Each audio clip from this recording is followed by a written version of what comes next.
Alrighty guys, so today we're here to watch Carlton versus Collingwood. Should be a pretty big contest if I'm being honest. Carlton have been in very poor form the last at least month. Collingwood have been in very good form. I would like to think that Carlton would be coming out tonight trying to at least give a good performance. The last two games, Collingwood have won by under a goal.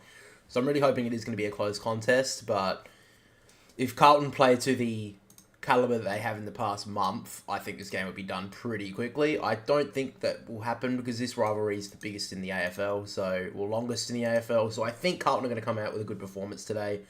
I am picking Collingwood. I think that's pretty dumb not to. We'll see how it goes. Game's about to start. Late change was Jack Ginnivan out, Darcy Cameron in. Jack Ginnivan has been taken out of the side, but he is as a sub. So he's the sub for Collingwood. And the sub for Collingwood is... Let me check, hang on. Give me a minute. It is... So Jack Ginnivan's the sub for Collingwood, and George Hewitt is the sub for Carlton. Game has just about begun. Umpire thuds it down, and so we begin the second to last round, around 10. Carlton look like they'll get the first clearance. Kennedy handles it out wide to Akers. Out the back to... umpire gets in the way of Adam Saab, but he does get back onto it. Gives it to his captain in Doherty. Doherty out wide. Good kick. Finds Kennedy on the wing. Huge crowd. I think it was sold out a couple of days beforehand, this one. Kennedy drives it inside the forward 50 here for Carlton. Up goes Silvani from right out the back of the pack. Couldn't get it. Murphy clears it here for Collingwood. Side bottom. Eventually picks it up. Kicks it down the wing. A little bit of a tumble punt. It lands in Myercheck's arms. He marks on true centre wing here. Brody Myercheck with the football. Myercheck handballs it out wide. Noble then underground handball. Finds side bottom. And side bottom just jams it on the boot. Going towards the 50. Up goes Elliott. Good ball from behind there from Young. Gets onto the ground there nicely. Newman. Now it gets out the side and it just rolls out of bounds.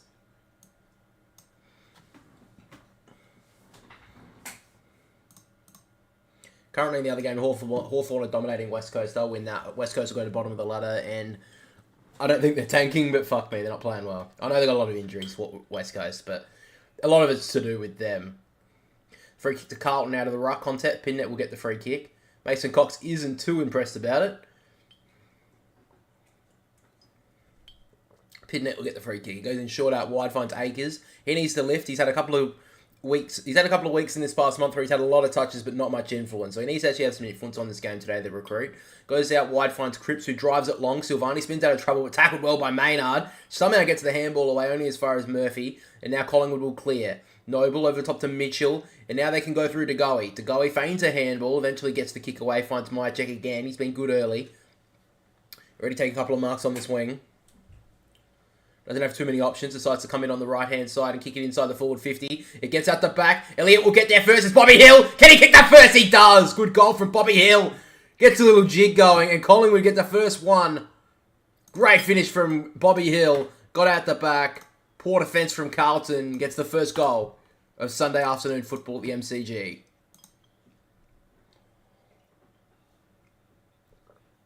Great finish there from Bobby Hill. Good start for Collingwood.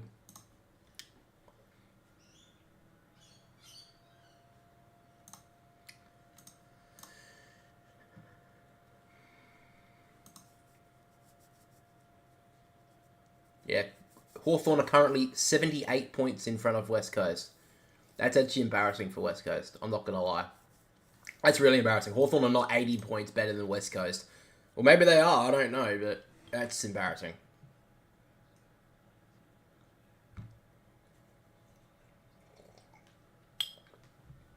So back in the middle of the ground. Umpire thumps it down. Pinnet gets a little tap down as far as Mitchell. He handballs it out to the back of the stoppage. Crisp gets the football. Gets tackled well by Cherrick. Somehow gets the handball away. Maynard. Out to Goey. Sends out a little worm burner out wide. Not the best kick. But Hoskin Elliott gets it out. Handballs it out wide to really no one in particular. Akers will gather it first. He gives it back to Wiedering, who drives it long towards about 80 out from goal. Up goes Darcy Moore from behind. Thumps it away. Akers will gather the 30-metre spoil. Doesn't have too many options forward. Decides to go back and they'll reset here, Carlton. Doherty takes the mark.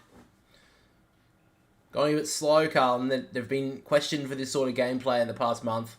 He goes long towards the forward 50. Up goes Mackay. Cox from behind, a good spoil. Gets down to Cripps, though. Now Motlop does nicely. Breaks past Quaynor. He gets towards 45. Kicks towards goal. Motlop goes to the goal square. Side bottom on the last line. Spores it through for a behind. Nearly got there from Motlop. The side bottom last line of defence thumps it through for a point. So the first score of the afternoon for Carlton. So Noble has the kicking duties, goes in short, finds Josh Dacos, who immediately plays on. Goes long down towards the wing. Mason Cox is in the best spot, plays for the free, doesn't get it. Pitnet takes it from behind, takes the mark. Misread that one a little bit. Mason Cox ran under it, so Pitnet takes the mark. He drives it back inside the forward 50, just puts it on the head of Curnow and Mackay. Up goes Mackay! Against two, and Darcy Moore and Murphy, and takes a great mark. He won't be too happy there, the Collingwood defence. Both their best defenders right there to spore that one away, and none of them got any sort of impact on it. Mackay takes the mark. Now, of course, Harry Mackay won the Coleman a couple of years ago. He's been in pretty poor form this season. His set shot goal kicking has been questioned. He's hit 9 goals, 10 from set shots this year. If he kicks the first goal, he's definitely in for a good day. In my books, he comes out towards the left-hand side, kicks towards goal, holds that straight line, and Carlton get there first of the afternoon, and the Carlton players get over to him. Good start for Harry Mackay. Carlton get one, and they take a 1-point lead.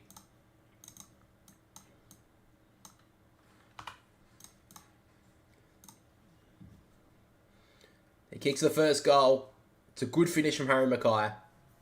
And he's definitely a confidence player, so he'll love that.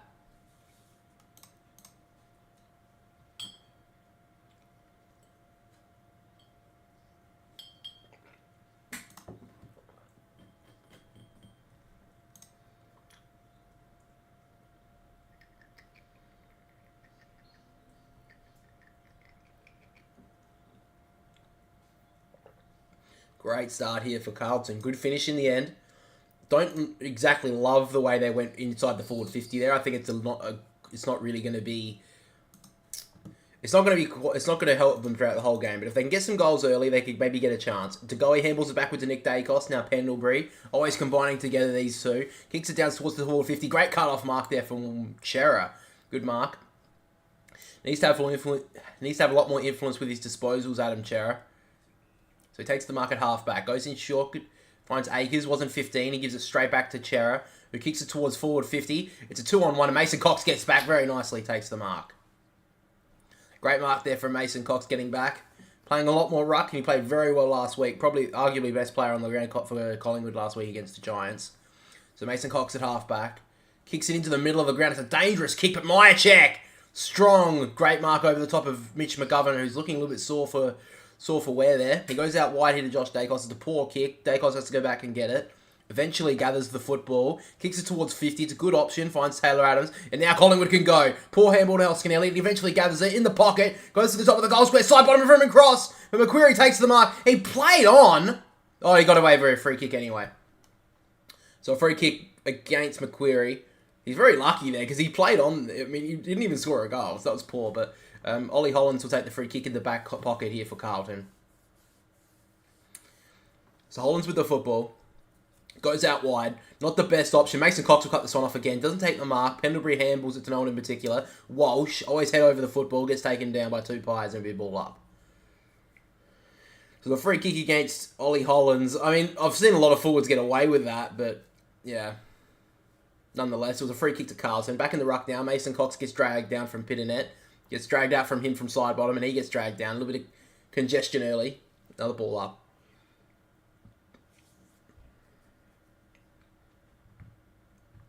Back in the ruck again. Both ruckmen tussle in. Great take there from Kennedy. Gets it out of the stoppage. Akers off to Ed Curnow. And Curnow kicks it towards the forward 50 out wide. It's a good option. Finds Cottrell. Good mark from Cottrell out the back. He doesn't have many options. He decides to go in short with a nice little kick. It's poor though. Curnow picks it up. Great tackle from Darcy Moore and Josh Dacos. And he brags him down. Be a ball up just inside the forward 50. Probably a pretty poor kick there from Cottrell going inside. Should have done better there. Great well done there from Darcy Moore to just keep on the back of Curnow there so he couldn't get any sort of space. So back in the ruck now. Cox got a high one there. I think it was Pitternet. May have got hit in the eye. He may have, and he has. He's got the free kick, Pitternet. Inside the forward 50 here for Carlton. He plays on, goes in short. It's a terrible option. Curnow was not even looking. And he turned it straight over to Darcy Moore. So Darcy Moore takes the mark. He handballs it back to Dacos. Dacos over the top in short to his brother and Josh Dacos. He's been very good this year, Josh Dacos. Obviously been overshadowed by his brother, but he's played quite well himself. So Josh Dacos out on the wing, kicks it towards the out of the wing here of the MCG. Great effort there from Johnson. Couldn't bring it down though. Young steps past 3. Collingwood players did brilliantly. And now they're away. Boyd off to Kennedy. Kicks it inside the 450. Low down. Curnow can't bring it with him. Akers. Nice little handball off to Owies. Owies. Great drag down tackle there from Dacos. Causes the ball to go out of bounds. And a bit of a wrestle going on here. Oh, it's getting a bit tough here. Carlton Collingwood players going in here. Umpires just... Oh, Josh Dacos' jumper's been ripped off now. Mason Cox comes in, can't bring it with him. Pidnet gets the kick out of the stoppage. Walsh, good spoil away there from Maynard. Does get it away. Curnow out to Hollands. Now Carlton got a little bit of space through Chera. Kicks it towards the top of the goal square. Collingwood. Great work there from... Oh, great work there from Mackay to knock it away from Moore. But Murphy clears it. Can't mark it there. Markov on his toes. Side bottom picks it up. Gives out the handball. Great handball. Finds McQuarrie. Now Collingwood got a little bit of overlap here. Maynard kicks it down the wing. It's a good option. Myercheck comes through, smacks it over the top very nicely. Gets over the top to Hoskin Elliott, who kicks it inside the forward 50 with an absolute tumble punt. Bounce will matter. Lewis Young does nicely to block it down. It rolls out of bounds. Great work from Collingwood to surge that forward. They're inside the forward 50 now. So Collingwood obviously heavy favourites today. Carlton have been very poor the past month. Carlton have started off pretty well in this game though. We'll see how they go throughout the afternoon. But McGovern, that was pretty poor there. Didn't commit the body to that football. Myercheck was definitely more committed. Carlton get the clearance, but it comes out to Markov over to side bottom. He drives it back inside the forward 50. Great spoil from behind from Wiedering, and now gets to Cottrell. If he has some space, he can run. Dacos grabs his jumper. That'll be a free kick. Cottrell decides to play on, though. And he backs it out of trouble. Only just gets away. Back to McGovern. Back to Cottrell. And they've worked it all the way back here. Carlton, and now they go long down the wing to a 2-on-1. Mackay does well, had his arm held there from Murphy. Play onto the call though to Goey. Back to Pendlebury. Now Quaynor has some space. It kicks it inside the 450. Great smother there from Cottrell. He started off nicely. And now Mackay with a great defensive tackle onto Goey. Goey looking for a free kick, doesn't get it. Maynard drives it back inside the forward 50. And a great mark there from Ash Johnson. Frantic footy at the moment at the MCG. Ash Johnson takes a good mark inside the forward 50. And a chance here for Collingwood's both Indigenous players to get the first 2 goals of the game here for the Magpies. There's a little torpy inside the forward 50 there from, I think it was Maynard. And it just worked out very nicely.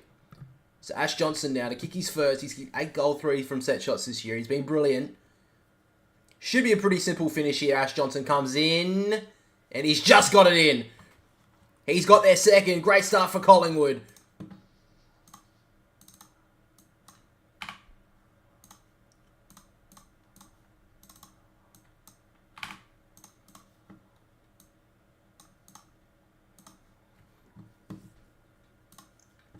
Great start for the Pies.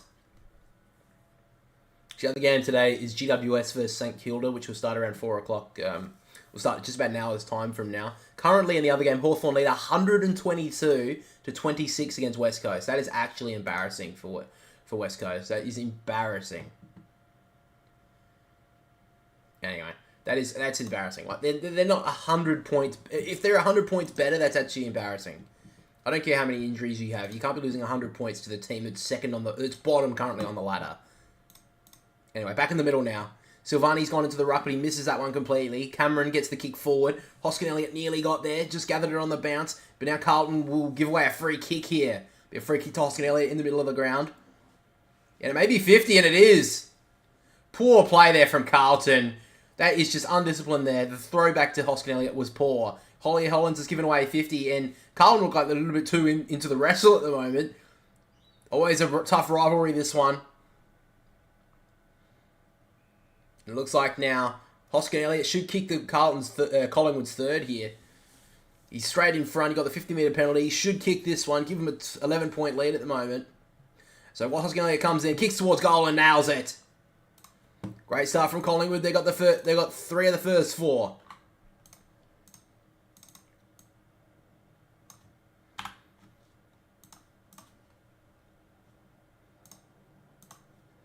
Just looks like Carlton a little bit more into the wrestle than the game at the moment. They're just looking for a lot of grabbing and holding of other players, and I don't know if it's really needed. I get that they're trying to stand up for their mates, and that's fair enough, but Collingwood have just definitely focusing more on the football. They take a 3-1 goal lead early. So as it happened, Hosking Elliott nearly took the mark. Drew just let it on the ground. Then Newman held for too long, gave away the free kick against Hosking Elliott. Well, I mean, it was a pretty weak free kick, but nonetheless. And then Hollands gave the football back, but he handballed it straight to the ground. He gave away 50 metres. It's certainly a 50. It was a terrible handball from Hollands. But back in the ruck now. Silvani probably got the knockdown, but Pendlebury will get the clearance out at the front of the stoppage. Degobi comes through, gets out the handball nicely. Hoskin Elliott, he's been good early. Kicks it inside the forward 50, and they're dominating at the moment, the Pies. Myercheck takes the mark. This is looking ominous early here for Carlton. They're under so much pressure, and Collingwood are just dominating. At the front of the stoppage, way too easy. Too many players are on their own, and Hoskin Elliott with a brilliant kick going inside, and Myercheck will lead to that all day. So Myercheck here to kick Collingwood's fourth and get him a good buffer early. He comes in pretty much with hardly any sort of angle. Myercheck kicks Collingwood's fourth.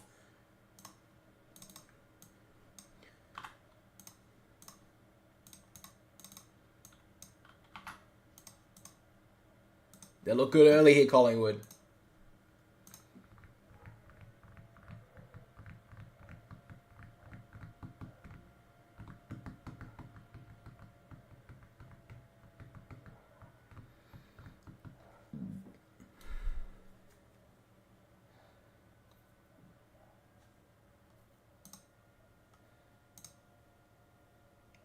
Currently, the disposal getters on the ground, we have Blake Acres with the 7, Pendlebury, Hoskin Elliott, and DeGoey all with the 5, leading the disposals on the ground at the moment. And to be honest, it's Blake Acres as he's been all season. A lot of touches, but not much influence on the game. He's hardly done anything with the football so far. Cameron knocks it down. Coming through nicely was Nick Dacos. Handballs it out to his brother and Josh. Not the best handball. He eventually does grab it. Takes a bounce on the MCG wing. Eventually kicks it inside the forward 50 to the leading Bobby Hill. Oh, just overran it though. And it triples out of bounds inside the forward pocket here for Collingwood. Bobby Hill has got a big smile on his face, which is great to see. He probably should have marked that in the end. He just overran it. He's been pretty good in the last few weeks. Bobby Hill is actually keeping Jack Ginnivan out of this 22. He's obviously the sub today. Back in the ruck though. Cameron probably got the little tap down there. Almost dove on that Lewis Young. He could be in a bit of trouble here. And he is. Collingwood will be lining up for their 5th. Free kick will be going to Scotty Pendlebury, it looks like here. Poor play there from Carlton. That was obviously going to be paid. And with still 10 minutes to go in this first quarter, Collingwood could be putting the killer blow into in the next couple of minutes. That was obviously going to be a free kick against Carlton, and this could be an ominous start for Collingwood. Pendlebury seems to be getting better with age. He's been brilliant this season. A chance here to give Collingwood's 5th goal. Scott Pendlebury comes in, kicks towards goal. He's left it out to the left, and he's missed. Usually a pretty reliable kick at goal, Scotty Pendlebury, but that's a pretty poor kick from there. So they lead by 18 at the moment, the Pies. The Doherty will take the kick-in duties here for Carlton. He goes out wide towards the members' side. Motlop picks it up off the pack. Kicks it long. Good kick. Finds Charlie Curnow, who takes the mark. He doesn't have too many options, so he goes towards goal from 60 metres out. Charlie Curnow just can't get there. Great play there from Markov to get back. Takes it through for a point. It nearly got there from Curnow, but I'm going to be honest. He should have waited. That was a poor option. He nearly got the distance, but it was going to be a long kick from there. Nonetheless, Collingwood have got it away now. They kick it inside their forward 50. Up goes Bobby Hill. Can't bring it down, though. Doherty kicks it away towards the wing. Poor bounce for Motlop, but does smart play there. Taps it down to Cripps. Now Cripps handles it out wide, trying to get it to Walsh, but Noble does brilliantly. Turns out of trouble, gives it to side bottom. Pendlebury, back to Dacos, and now side bottom. Back to Dacos. He's everywhere early. Handballs it out wide to Tom Mitchell. Now Mitchell doesn't have too many options, so he just goes long to the forward pocket. Will it stay in bounds? It does not, and it goes out in the full. Free kick will go to Carlton in the pocket. So back pocket here for in Collingwood's back pocket. Carlton will take the free kick. It'll be Lewis Young who takes the kick, it looks like here.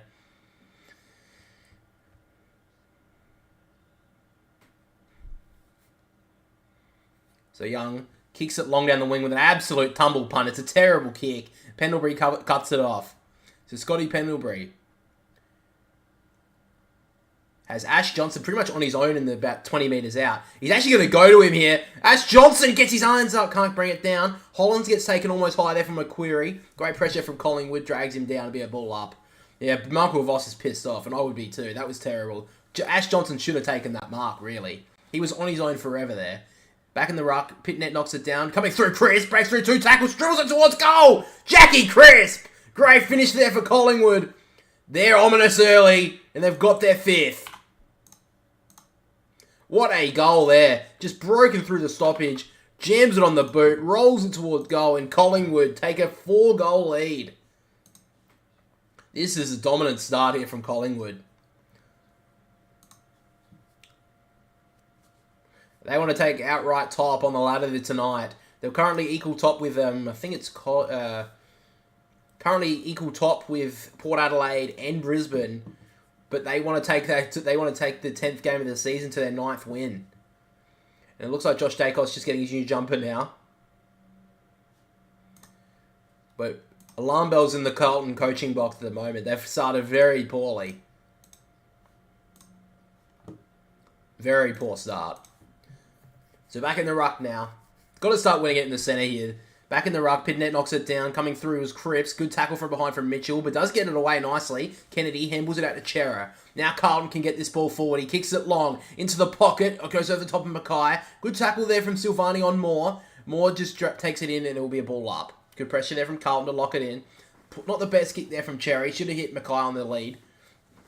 Just went over his head. And now a stoppage inside the forward 50 here for Carlton. Ruck contest again. Pitnet knocks it down. He's actually been good early, but only as far as Nick Dacos. Breaks past, gives a nice little handle out to Crisp, and now Collingwood streaming through the middle of the ground. The handballs, string, it's poor handle there from Adams, but Maynard, poor handle again. Great pressure there from both teams. Now they get it out Carlton. Out the front, it's through Walsh. Walsh kicks it towards the top of the goal square, but it's a poor option. Darcy Moore's the last man back, as he's pretty much always been for Collingwood. Out wide, he finds side bottom, and now Collingwood can break. He's got a couple of space, about 20 metres to run into, but he doesn't really use it very well. Handballs it over the top to Markov, and now he handballs it to Noble. Noble goes over the top with a poor kick, and Newman cuts it off. Carlton got a little bit of territory here. They have to use it. He gives off the handball, and they go inside the forward 50 at Carlton. Just outside 50, in fact. Matthew Kennedy wheels around on the right boot. Kicks it, but he gets smothered there by Noble. Eventually gives it back. Owies jams it on the boot with an absolute worm burner. And now Cripps with a terrible option as well. Their kicking's been poor in the first quarter, Carlton. Handballed out wide here. Great bump there from side bottom on Owies. And now Collingwood causes the turnover. Pendlebury goes in the middle of the ground to Cameron, but another turnover. Definitely not one for the highlight reel in the past few minutes in this game. Doherty has the football and he turns it over. Jack Crisp takes the mark. He takes it out on the wing, kicks it out wide to Elliott. Poor kick. Elliott just gets there and then leaves it behind. Now Boyd and Elliott. Boyd just shepherding nicely. Does very nicely actually. And Doherty gets the football, kicks it long. Silvani can't bring it with him. Murphy gets the football, kicks it inside the forward 50. This ball will bounce awkwardly. Coming through there was Bobby Hill, can't bring it with him. Adams, great tackle, but gets out the handball. Now Chera kicks it out wide and kicks it to Agers. Not one for the highlight reels there, but eventually Carlton have a little bit of time to hold it. So Akers has the football, goes inside, finds Newman. Doesn't seem to have too many options at the moment, Nick Newman. So he's just pointing out towards the wing, telling his mates to go out there. He kicks it long. Pack of players converge. Coming through nicely with Mason Cox with the fist. But now Akers gathers it, gives it off to Chera. Gonna get dragged down from Jack Crisp. Just gets the handball away somehow. Boyd gets taken high, he'll get the free kick. Taylor Adams gives away a free kick and Boyd will get the ball here at half-back here for Carlton.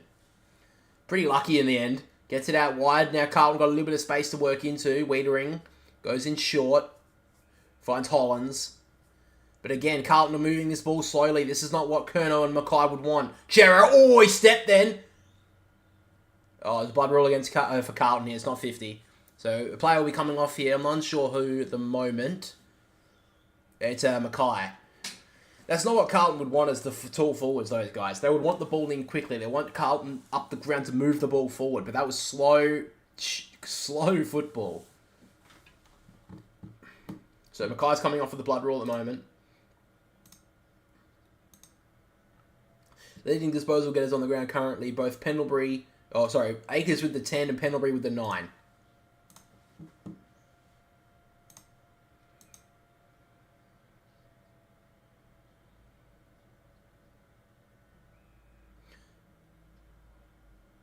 So Adam Chera will take the ball back. He's right in the middle of the ground here at the MCG. Doesn't have too many options, so he has to wheel around on the right boot and kick it long towards a pack of players like they've done a lot the last few weeks. Darcy Moore from 4 deep thumps it down nicely. Hollands comes through. It was not that tough over the football. Good tackle there from Welsh on the goalie and drags him down.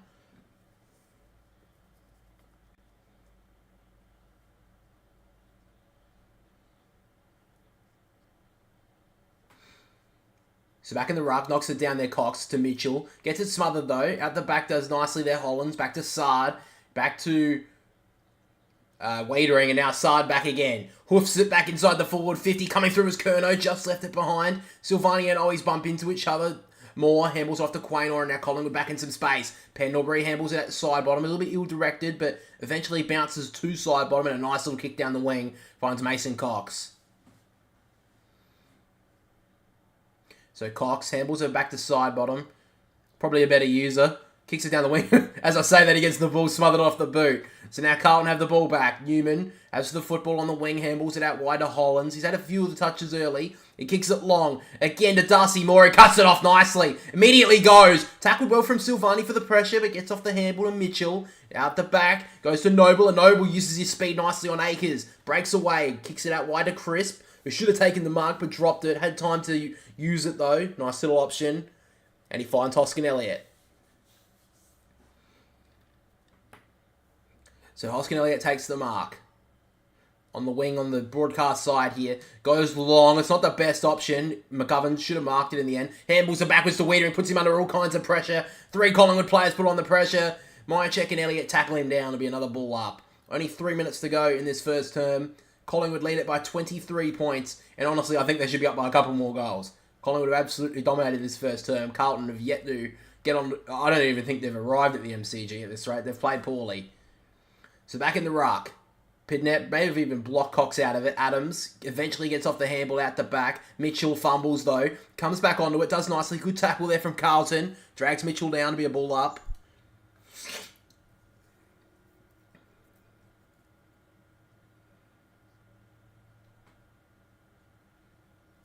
So back in the ruck now.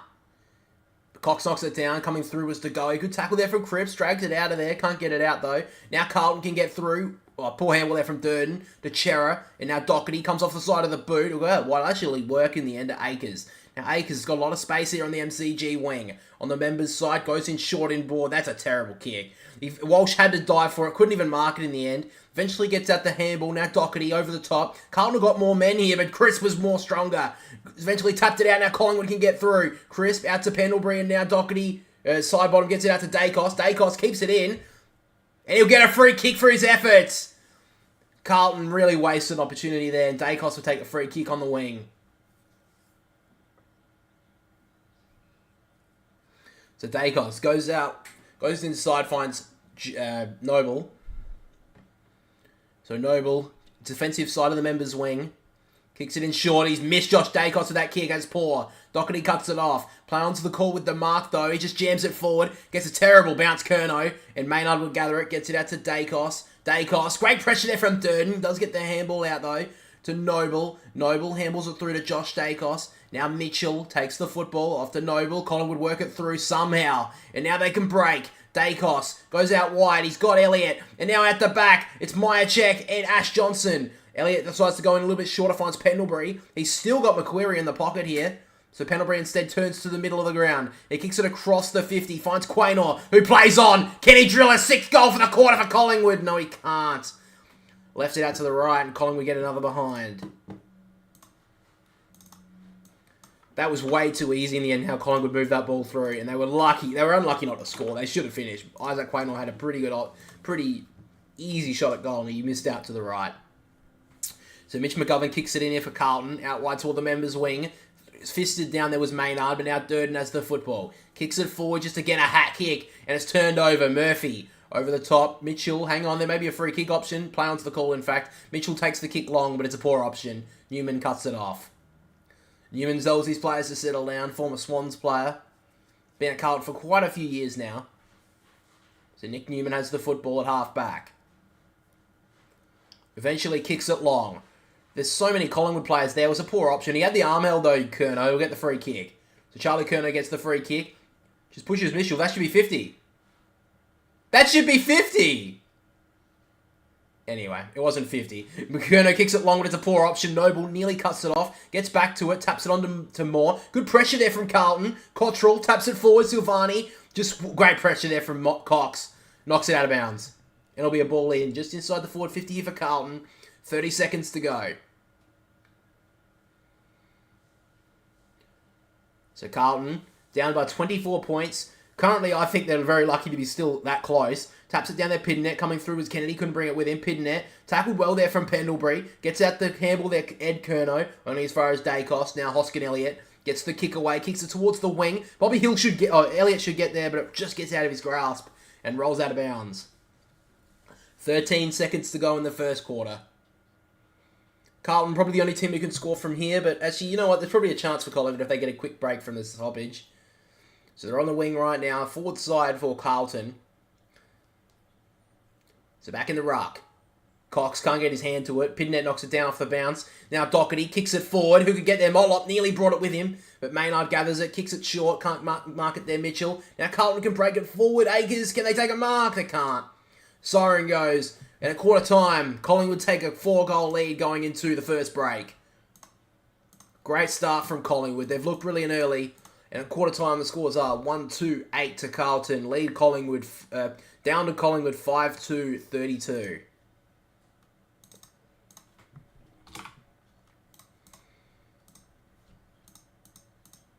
Alright, I'll just bring up the statistics now, guys.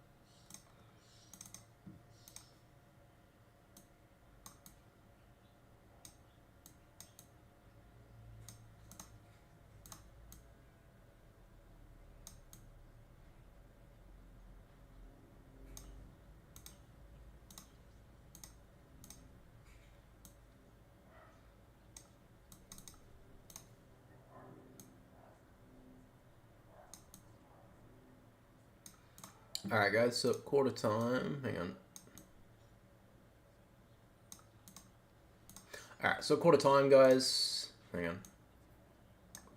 Alright, so quarter time guys, we have the leading disposal getters on the ground. Pendlebury leads all comers with the 12, 11 to side bottom Doherty and Akers, and then 10 to Cherry rounds out the top 5. And in the best fantasy scorers out there, we have Pendlebury with the 54, Doherty 39, Cherry 36, side bottom 34, along with Josh Dacos. At the moment, I think Scotty Pendlebury's been best on ground so far. I think he's been brilliant.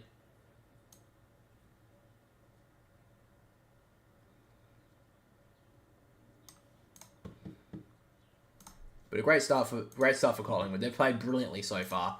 And in the other game right now, Hawthorn versus West Coast. Hawthorn have recorded the biggest win of the season, winning by 116 points over West Coast. That is embarrassing, bro. That is embarrassing.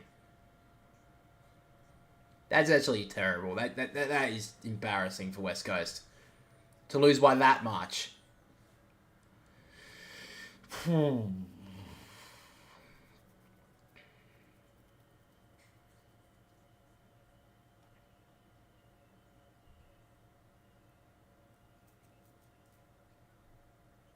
Man. No. Compare to pair.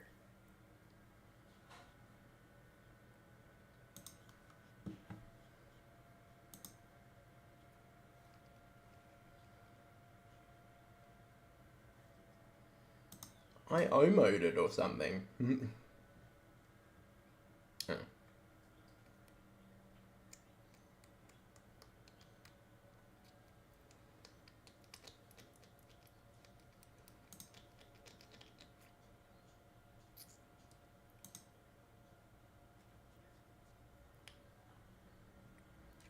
Oh. Alright, so the subs are for the GWS St Kilda game. Callum Ward for the Giants and Ben Patton for the Saints. No late changes in that one.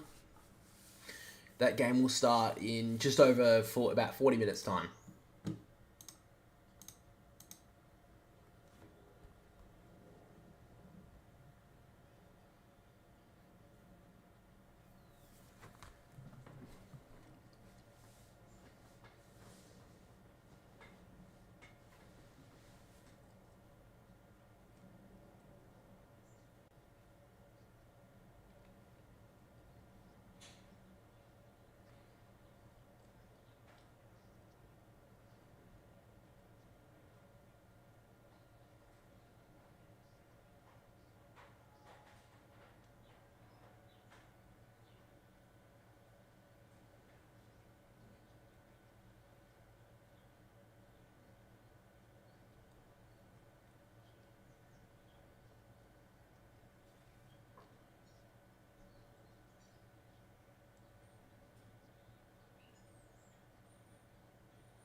Terrible start by Carlton. They're very lucky they're this close in the game, to be honest. They've played terrible.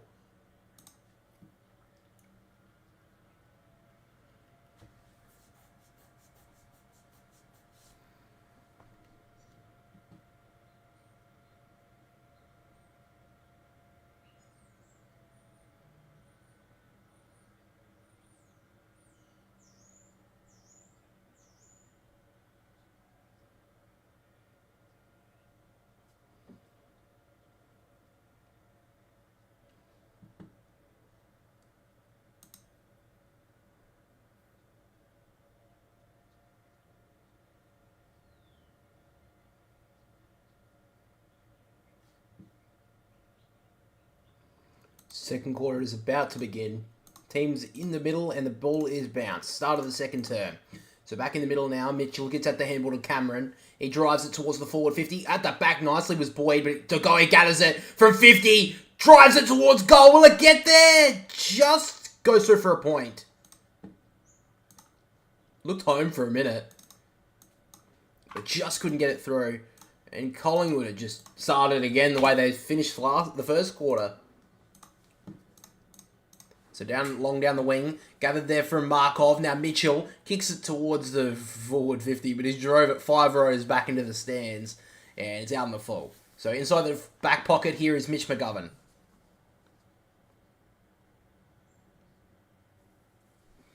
So Mitch McGovern has the football in the back pocket. Second quarter has just begun. If you just joined us, Collingwood have dominated the first quarter, but only have a 24-point lead. They kicked the first score of the second term. Lead it by 25. Back in the middle here, it's Dacos who gathers the football. He kicks it towards the 50 again. Cox in a one-on-one. Young from behind swirls it away. Coming through nicely, it was Cripps. Did well, handled it off to Walsh. And now Walsh goes long down the wing. 2-on-1 in Carlton's favour here, and Curnow takes the mark. Now he kicks it towards the forward 50 to his other mate. Mackay takes the mark. Great footy there from Carlton. It was quick ball movement. It wasn't slow, and they had Mackay located in a one-on-one inside the forward 50. That's what they need to do more of, Carlton. More fast footy moving forward. And look what happens. Get these guys isolated. So Mackay to kick his second. He's kicked the only goal of the game for Carlton so far. A little bit of a hard angle though, right in the left forward pocket. For a left footer, this will be hard. He kicks towards goal. He's hooked it a little bit. Does it come back? It doesn't. Goes through for a point. But that was good ball movement there from Carlton. They moved the ball quickly. That's how they're going to get back into this game. Is get the ball quickly to these big, tall players inside their forward 50. So the kick-in duties here go to Nick Dacos. That's a terrible kick going into the middle of the ground. Misses side bottom. Elliott grabs it. He threw that out. Play onto the call, though. And now Collingwood can stream through the middle of the ground. Maynard off to Pendlebury. Any space. Here's good space for him. And a long kick. Ash Johnson dropped the mark, though. Play on. Young gets out the handball. And now Wiedering kicks it long down the wing. It's actually, could have worked. It just went too far for Hollands. Nick Dacos gathers it. Goes out wide. Finds side bottom. So side bottom. About 65 out from goal. Takes the mark. Right on the boundary line. On the outer wing. Side bottom. Indicates he's going long. Mason Cox in a one-on-one. He could take it. 1-2. Grabs it. Mason Cox with a brilliant mark. And a chance now to give Collingwood a 30-point lead. He was brilliant last week, Mason Cox. Arguably one of his best games of his career. Obviously, the two games late in 2018 were some of his greatest moments. But he's been alright in the last few weeks. He's definitely his best game in the past 3 or 4 years. Mason Cox comes around the body, kicks towards goal, and he's missed. Just hooked it too much there, Mace.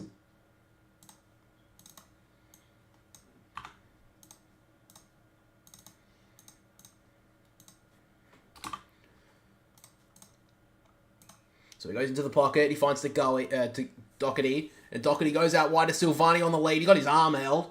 Play on to the call. Side bottom against Hollands. Does nicely there, side bottom. Hemmel's over the top to himself. He just didn't get the right bounce. Markov gathers it. Good tackle there from Silvani. Dragged down to be another ball up. He was away there, side bottom. It was unlucky. He got the handball over the top to himself. And he just couldn't gather it on the bounce. Nearly got onto it. They're back in the ruck now. Nice little tap there from Cameron over the top to Mitchell. Jams it on the left boot. Can't do much with it. Just trickles out of bounds. Just outside the forward 50 here for Collingwood. They've started this second term as well as they finished the first term. Back in the ruck. Couldn't bring it with him there, Pednet. Now side bottom. Gathers the ball. Handballs it back to Tagoe. He wheels around on the right, feigns the kick, then comes back in. Handballs it to Nick Dacos. He breaks 50, kicks it in short. Just got touched there from Sard. On the ground, Sard does nicely. Elliott, good pressure. Ed Curnow just jams it on the boot outside the forward 50. Great mark there from Walsh. So now Walsh has the football, goes out wide. Just gets to Curnow. So Charlie Curnow has the football on the half back. So Charlie Curnow right up the ground to get this touch. Eventually kicks it down the wing to a pack of players out the back. Harry Mackay couldn't bring it with him, and now Darcy Moore breaks through the front. Out to Nick Dacos. Has all the time in the world. Gives the handball off to Tagoe. So now Tagoe. He went to go kick it, then dropped it. Eventually gives the handball to Nick Dacos. They've still got space, Collingwood, somehow. And our side bottom over the top. Let's stay in bounds. It won't. For Bobby Hill, and it goes out on the full. Carlton just can't seem to get the ball forward at the moment. So kick will be taken by Hollands here at half-back.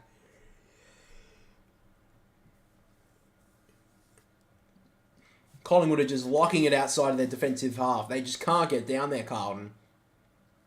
So he goes long, Hollands, down the wing again with a long kick. Great mark there from Darcy Moore to cut it off. He's been a stalwart back there. Goes to Pendlebury in the middle. He's got a shorter option into Goey. Marks it. Well, it was just the 15 maybe. And he drives it back inside the forward 50 to a free Macquarie. And he takes the mark about 40 metres out. 45-degree angle. Too easy for Collingwood at the moment. Carlton's defence is just broken apart. Macquarie found so much space inside the forward 50. And it wasn't even that fast movement there from Collingwood. It was just poor marking. But now Macquarie to give him over a 5-goal lead here. Comes in, kicks towards goal, he's hooked it. He's not even going to make the distance. That's Johnson! What a beauty!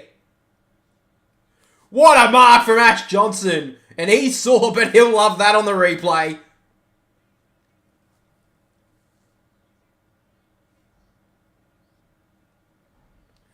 Here's the moment again. Macquarie kicked it towards goal. It's a poor kick, but Ash Johnson just leaped over the top of Pitting it and took one of the marks of the year so far.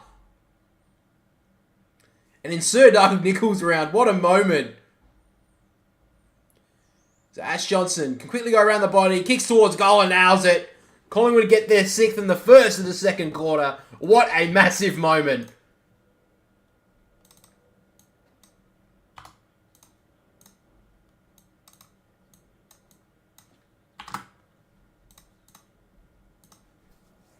He's still a bit sore at the moment, Ash Johnson, but I'm sure he'll be fine after watching the replay once again.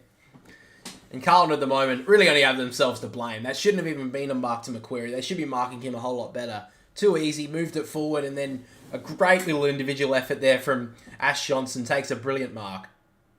He's still watching the replay. He's still trying to get an eye on it. It was a brilliant mark.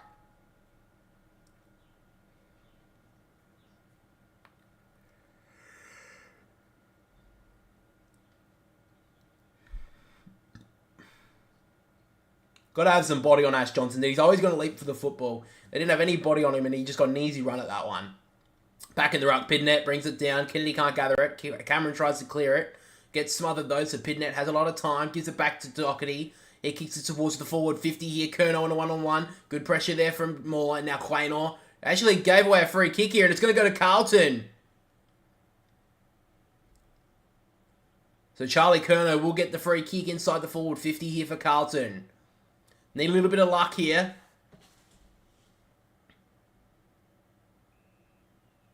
So the free kick was given. I think it was for a throw. So as it happened, Curnow was held by the arm. Was that what it was for? Was it for the... I think it was for that. I'm unsure. But Curnow will get the free kick here for Carlton. They need him to stand up today. He's had pretty good set shot goal kicking this year. Charlie Curnow comes in from goal. Kicks towards goal and he's nailed it. There's Carlton's first of the second quarter. And he's getting his teammates into it.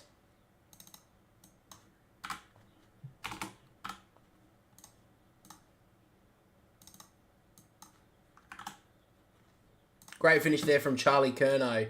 And Carlton get their second of the game.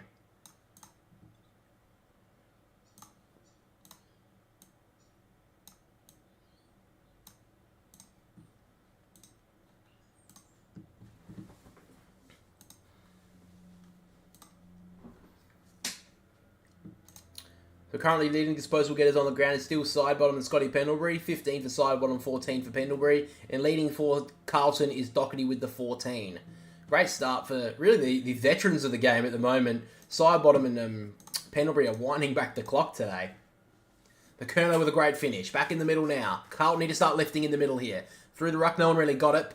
Cripps will get the clearance inside. Just trickles towards the 50 line. Motlop and Quaynor will get there. Quaynor gets there first. He runs towards the boundary. Does nicely. Has heaps of time. Dacos feigns once, then twice. Then eventually wheels around on the left boot. Kicks it down the wing with a great kick on the opposite foot. Finds Hoskin Elliott. Hoskin Elliott, he's got a runner on the side, which is Noble. He gives it off to Adams. Back to Noble. A little bit flat-footed, though. Then Noble eventually wheels around on the right boot. He's got Crisp. He couldn't mark it. Just got over his head. Newman reads it. Gets it off to Hollins. He leaves it behind, and then Walsh comes in nicely. Now Walsh needs to get into this game a little bit more. Cottrell back to Walsh. Now Kennedy in the middle of the ground. He's got Walsh again. He gives it to him. And he gets tackled well from Elliott. That should be holding the football, and is. He's cooked.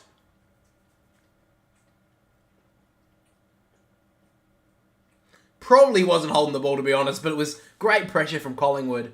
And they caused the turnover here at the top of the 50. Walsh, when he got grabbed, he didn't really get tackled, though. He just got knocked out in the tackle, but I don't know. I think he got a bit lucky there, Elliott, but anyway. A chance now for Collingwood to kick their 7th and second goal of the second term.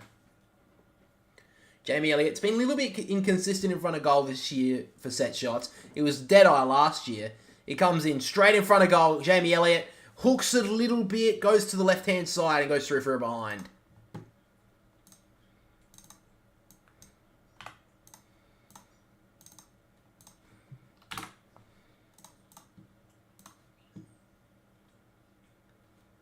So Newman now will take the kicking duties here for Carlton. He comes out of the defensive goal square and now kicks it long towards the outer wing. Coming through nicely with Paddy Cripps. He's been pretty poor the last few weeks. That was a good mark there. So Cripps takes the mark. Plays it on. Kicks it in short. Nice kick. Finds Kennedy. He's been okay early. He's got Doherty with a handball option. Decides not to. Looks like they're going to switch the play here. It's a dangerous kick. It just gets the Wiedering. And now Carlton got a little bit of overlap here. So he goes out wide. Silvani. It's not the best kick, but he gets to him on the bounce. Silvani gathers and falls over. McQuarrie, Collingwood's pressure's going to come here. Eventually rolls through. Actually got through to Cottrell somehow. Now Silvani has an option inside. Great cut off there from Elliott. And now Collingwood streaming forward through Nick Dacos. Gives it off to Elliott. They've got an option over the top. Can they get there? Dacos with a nice little handball over the top. Adams kicks it in short. A nice option. It was smart use of the football. And Tom Mitchell takes the mark. He's got a short option, which is Josh Dacos, who takes it. Plays for the free kick and then gets the 50.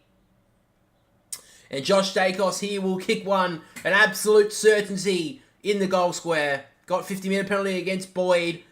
I think he kind of played for it, but Josh Dacos will kick the goal. And Collingwood have their 7th.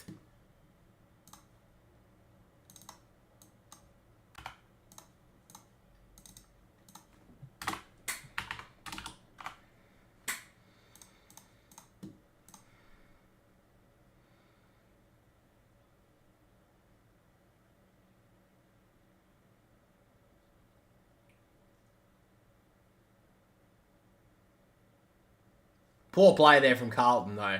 They had the ball on the outside. Wiedering's kick was poor, and Silvani slipped over, and then that was just poor footy.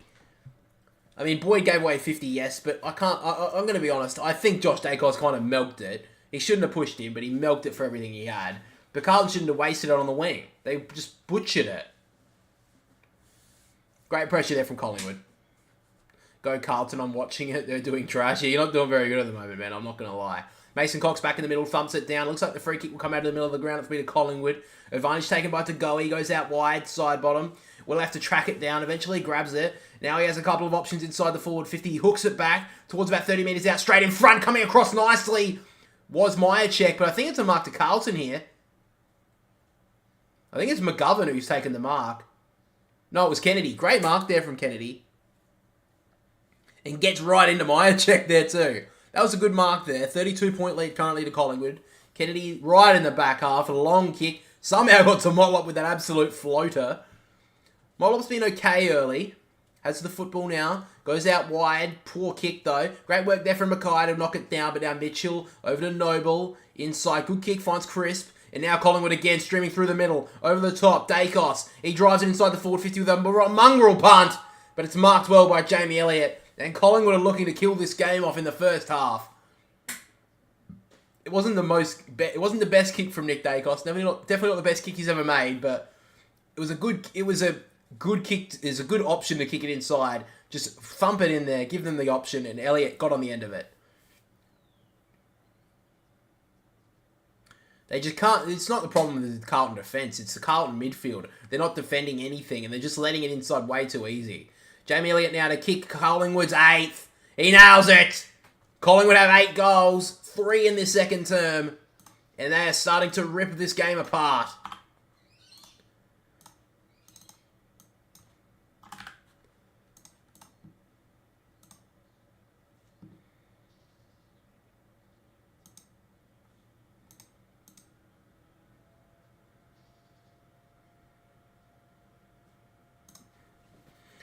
So the other game, St Kilda vs GWS, is starting in about 25 minutes.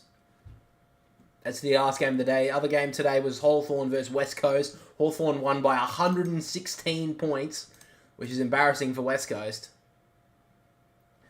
Absolutely embarrassing.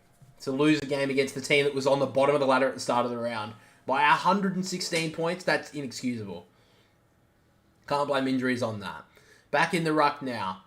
Mason Cox and Pitternet. Mason Cox jumped over the top, missed the ball completely. Pitternet will get the clearance forward. It bounces past Owies. And now great work there from Markov. Handballs it back to Quaynor. He goes down the wing. Up goes Bobby Hill. Can't bring it with him. Out the back. It should roll out of bounds, and it does. So on the wing here on the members' side, just outside the interchange gates.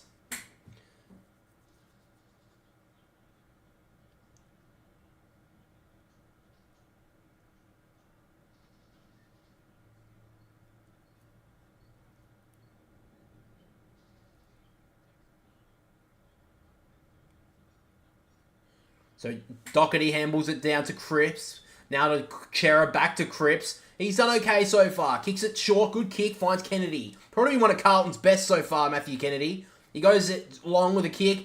Silvani can't get there, fisted away. Walsh spins out of trouble nicely, gives it out to Chera. Chera drives it forward with a awkward bounce here. Darcy Moore thumps it away actually brilliantly. And now McQuarrie can go. He's got heaps of speed and Collingwood are running away. Kicks it out wide to Bobby Hill. He gets it on the bounce. McQuarrie kept running. He's going. McQuarrie's got the jets on. Gives it out to DeGoey. DeGoey's got an option inside the forward 50. He goes longer than that. Goes to Ash Johnson, but might check out the back. Takes another great mark. And this is to bring it to a 44-point game. This game has been killed off really quickly by Collingwood in this second term. Still 8 minutes to go. And Carlton look almost shell-shocked at the moment.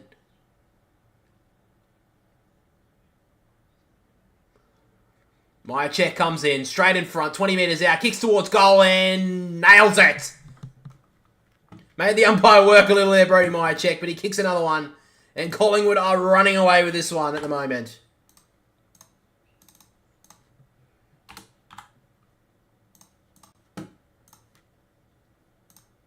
Absolutely dominating this one at the moment, Collingwood. That was poor there from Carlton. McQuarrie just kept on going, as I called it. He just kept on running past Collingwood players as Carlton players as he ran. All of them just stopped, and he was the only one who wanted to work. And they've got the Swans next week, who have not been in the best of form either. So that's going to be a big game next week for both of those clubs. But at the moment, Carlton have got other worries on their hands. I think they need to bring on George Hewitt. He is the sub. They did actually mention it in the call on Channel 7. But they need to bring him on. I mean, half the team are doing absolutely nothing in this game. At least he's someone who's going to give you effort. Back coming through there was Chera, couldn't bring it with him. Handballs it back to Walsh. Now they can break through here, Carlton. Handballs it right back to McGovern. They're moving backwards here, Carlton, but eventually get a nice little kick forward. So Chera takes the mark at half back. He goes in, shot to Walsh. It's a terrible kick, but he actually just marked it in the end, Walsh. Handballs it over the top. It's a poor handball. Curnow has to fish for it. Eventually gets to the football, kicks it towards the forward 50. Taken out of it there with Curnow. Should have got the free kick. And the umpire out of the vicinity gives away the free kick, gives the free kick to Curnow. And I think they've got 50 here, Carlton. Yes, it is. 50-metre penalty to Carlton. So they're going to be gifted one. That was 100% a free kick to Charlie Curnow. Got dragged out of it there by, I think, Darcy Moore. And then got the ball kicked away. So Carlton can finally get one back. Maybe an absolute gift, but they won't really care, Carlton, at the moment. They'll take anything they can get. So Charlie Curnow, straight in front of goal. Kicks towards goal. He's got his second, and Carlton maybe can start something with that.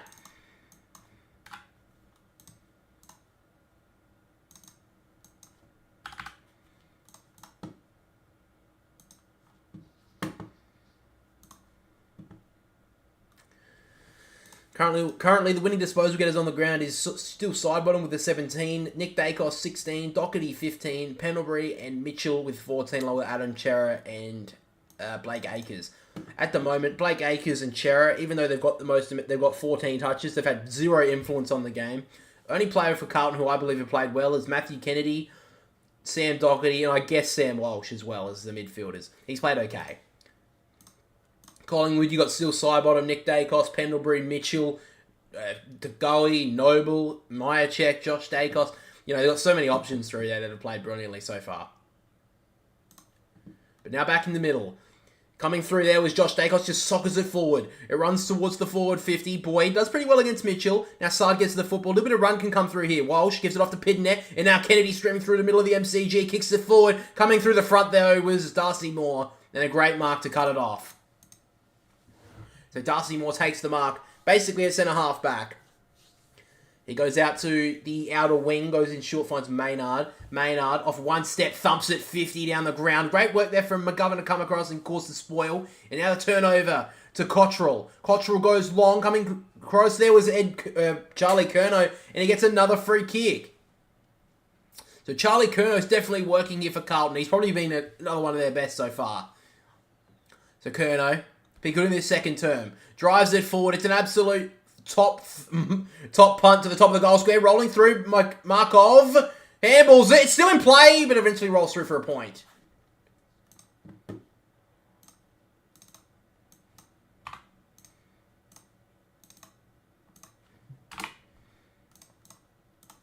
So he goes long there, Noble, but it's a turnover. Michael Voss came down to the bench here. He's not too impressed. He kicks it long. And great mark. Cut it off there from Darcy Moore. So Michael Voss is talking to his charges here at Doherty and Paddy Cripps. And Paddy Cripps is almost arguing with Michael Voss at the moment. It's not good to see. Now back on the game. Markov goes to short to middle of the ground. They've got options. Dacos handballs it over the top. It's a poor handball. Carlton cut it off. Now they've got to go. Kennedy handballs it over the top. Finds Walsh. Great tackle there from both the Dacos brothers. Gets it off to Ed Curnow. Now to Chera. And now they work it out wide. Carlton can go inside the forward 50 through Newman. It's a long kick. Out the back. It's Owies. Dribbles it towards goal. Can this start the fire? Here you go, Carlton. Great finish from Matthew Owies. And Carlton got the last two.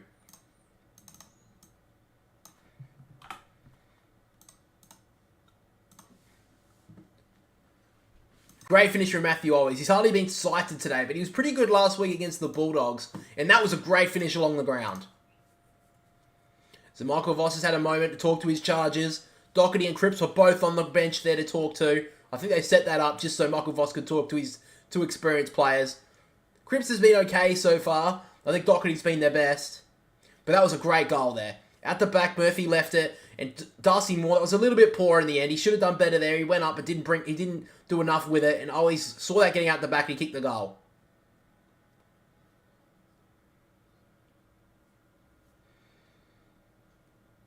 So back to 31 points. They've got the last two. Back in the ruck. Pinanet comes through, can't bring it with him. Mitchell leaves it behind Cameron. And now great tackle there on Walsh by two pies. Always seem to have 2 or 3 players tackling each player to cause a stoppage, Collingwood. It's great to see. So back in the ruck. Blocks him out of that one there, Cameron. Should be a free kick against him, but Pidnet's given away the free kick. Collingwood take the advantage. Adams banes past 3 players. Eventually kicks it inside the forward 50. Not the best option. Boyd leaves it behind. Gets back onto it. Does nicely. Handballs it back to Lewis Young. And now Newman has some space, has some time. Goes out wide. Finds Hollands. Still in the defensive 50 here, Carlton. This has been their major issue so far in this game.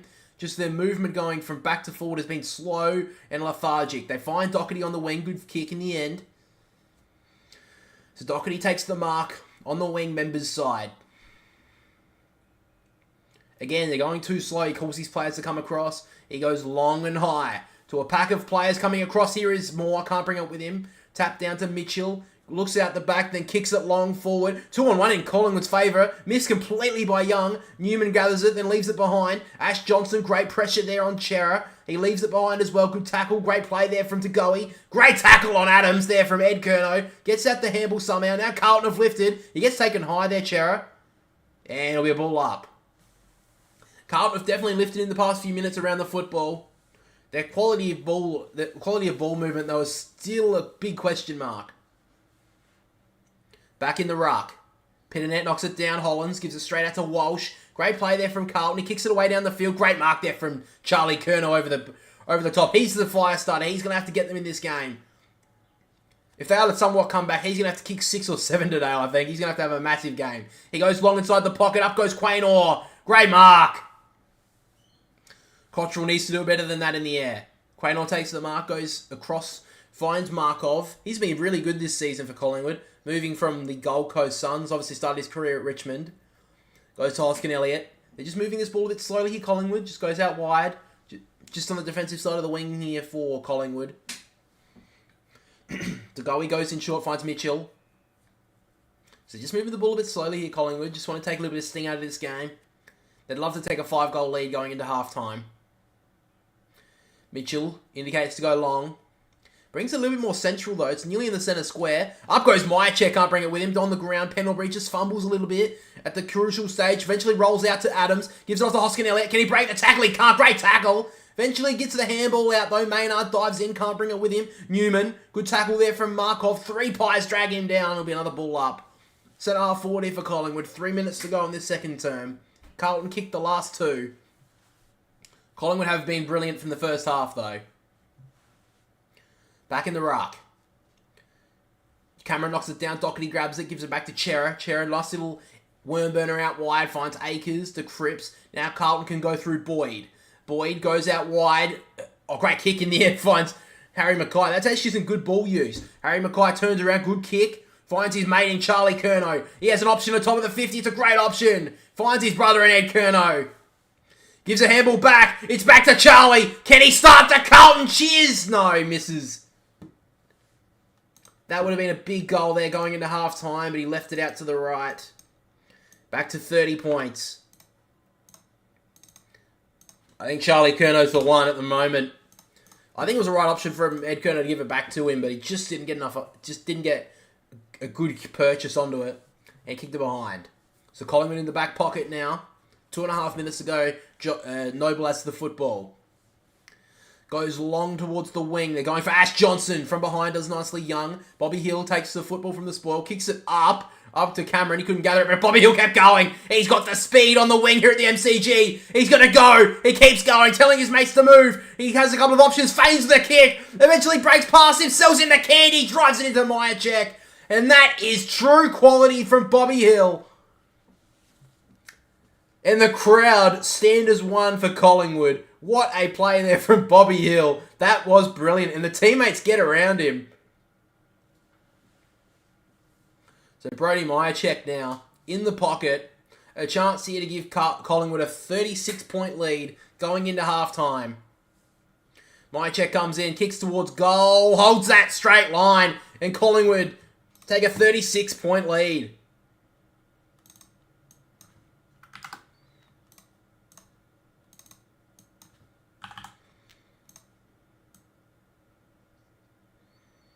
What a massive kick there from Brody Myercheck. And what a play from Bobby Hill. He's been very good today. I think there was a bit of question marks about Collingwood giving him up. GWS losing him. They did want to keep him, but because they knew the potential he had. He just seems a lot more happier back in Victoria. And he's definitely playing some good footy for Collingwood this season.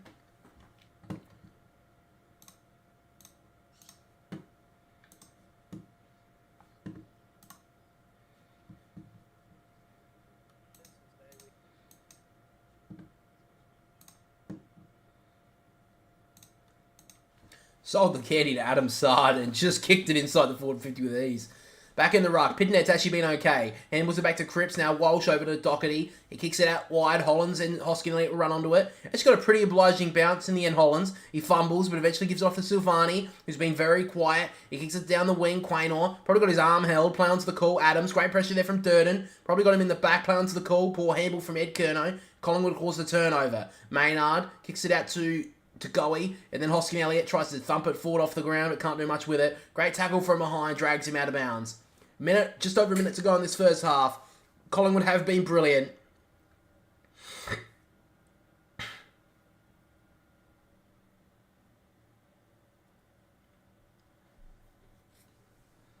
Both Ruckman miss it. Gets out the back. Chera handles it over the top to Akers. Now Hollins gets out to Doherty. Carlton can work this through here. Chera to Walsh. Back to Chera. They're working it okay here, Carlton. Ed Curnow just dribbles it underground. Good work. Finds Durden. He goes across. Good kick. Finds Mackay. Now Mackay jams it on the left boot. High and long. It's a 3-on-2 at the back. Motlop can't bring it with him. Sock it away there from... It was side bottom. Now Bobby Hill handles it over the top. Great smother in the end from Akers and knocks it through for a behind.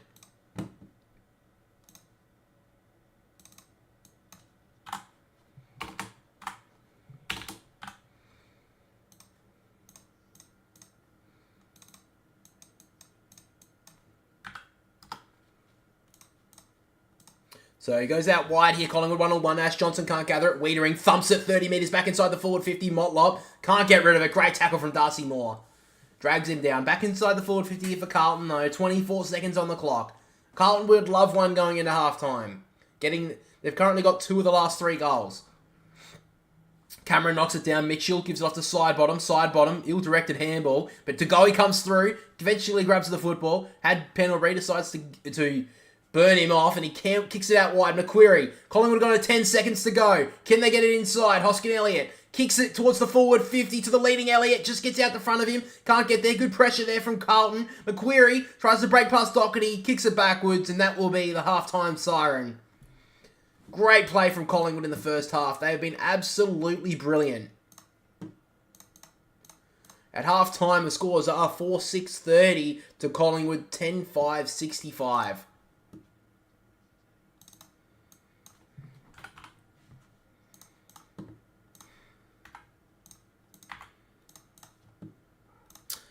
Just bring up the statistics, guys, and we'll get to halftime.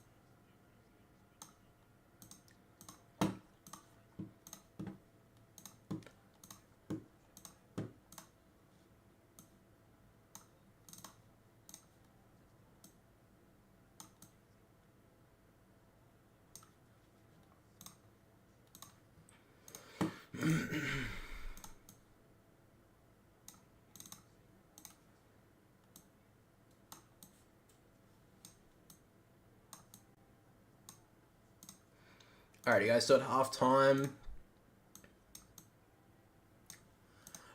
we have the leading ball getters on the ground. Side bottom, Doherty and Chera all with the 19, Don Mitchell with the 18, and then Sam Walsh with the 17. Round out the top 5, and then the best fantasy watchers out there, we have Sam Doherty with the 70, Pendlebury with the 67, Chera with the 64, Curnow with the 62, and then rounding out the top 5 was Josh Dacos with the 60. Alright guys, thanks for watching the first half. We'll be back at halftime. We'll be back after halftime. G'day guys, welcome back to the Boundary Riders podcast. We're now at episode 11 and we just finished round 9. A pretty big round this one. We saw Richmond cause an absolute upset against Geelong. Fremantle beating Sydney in Sydney.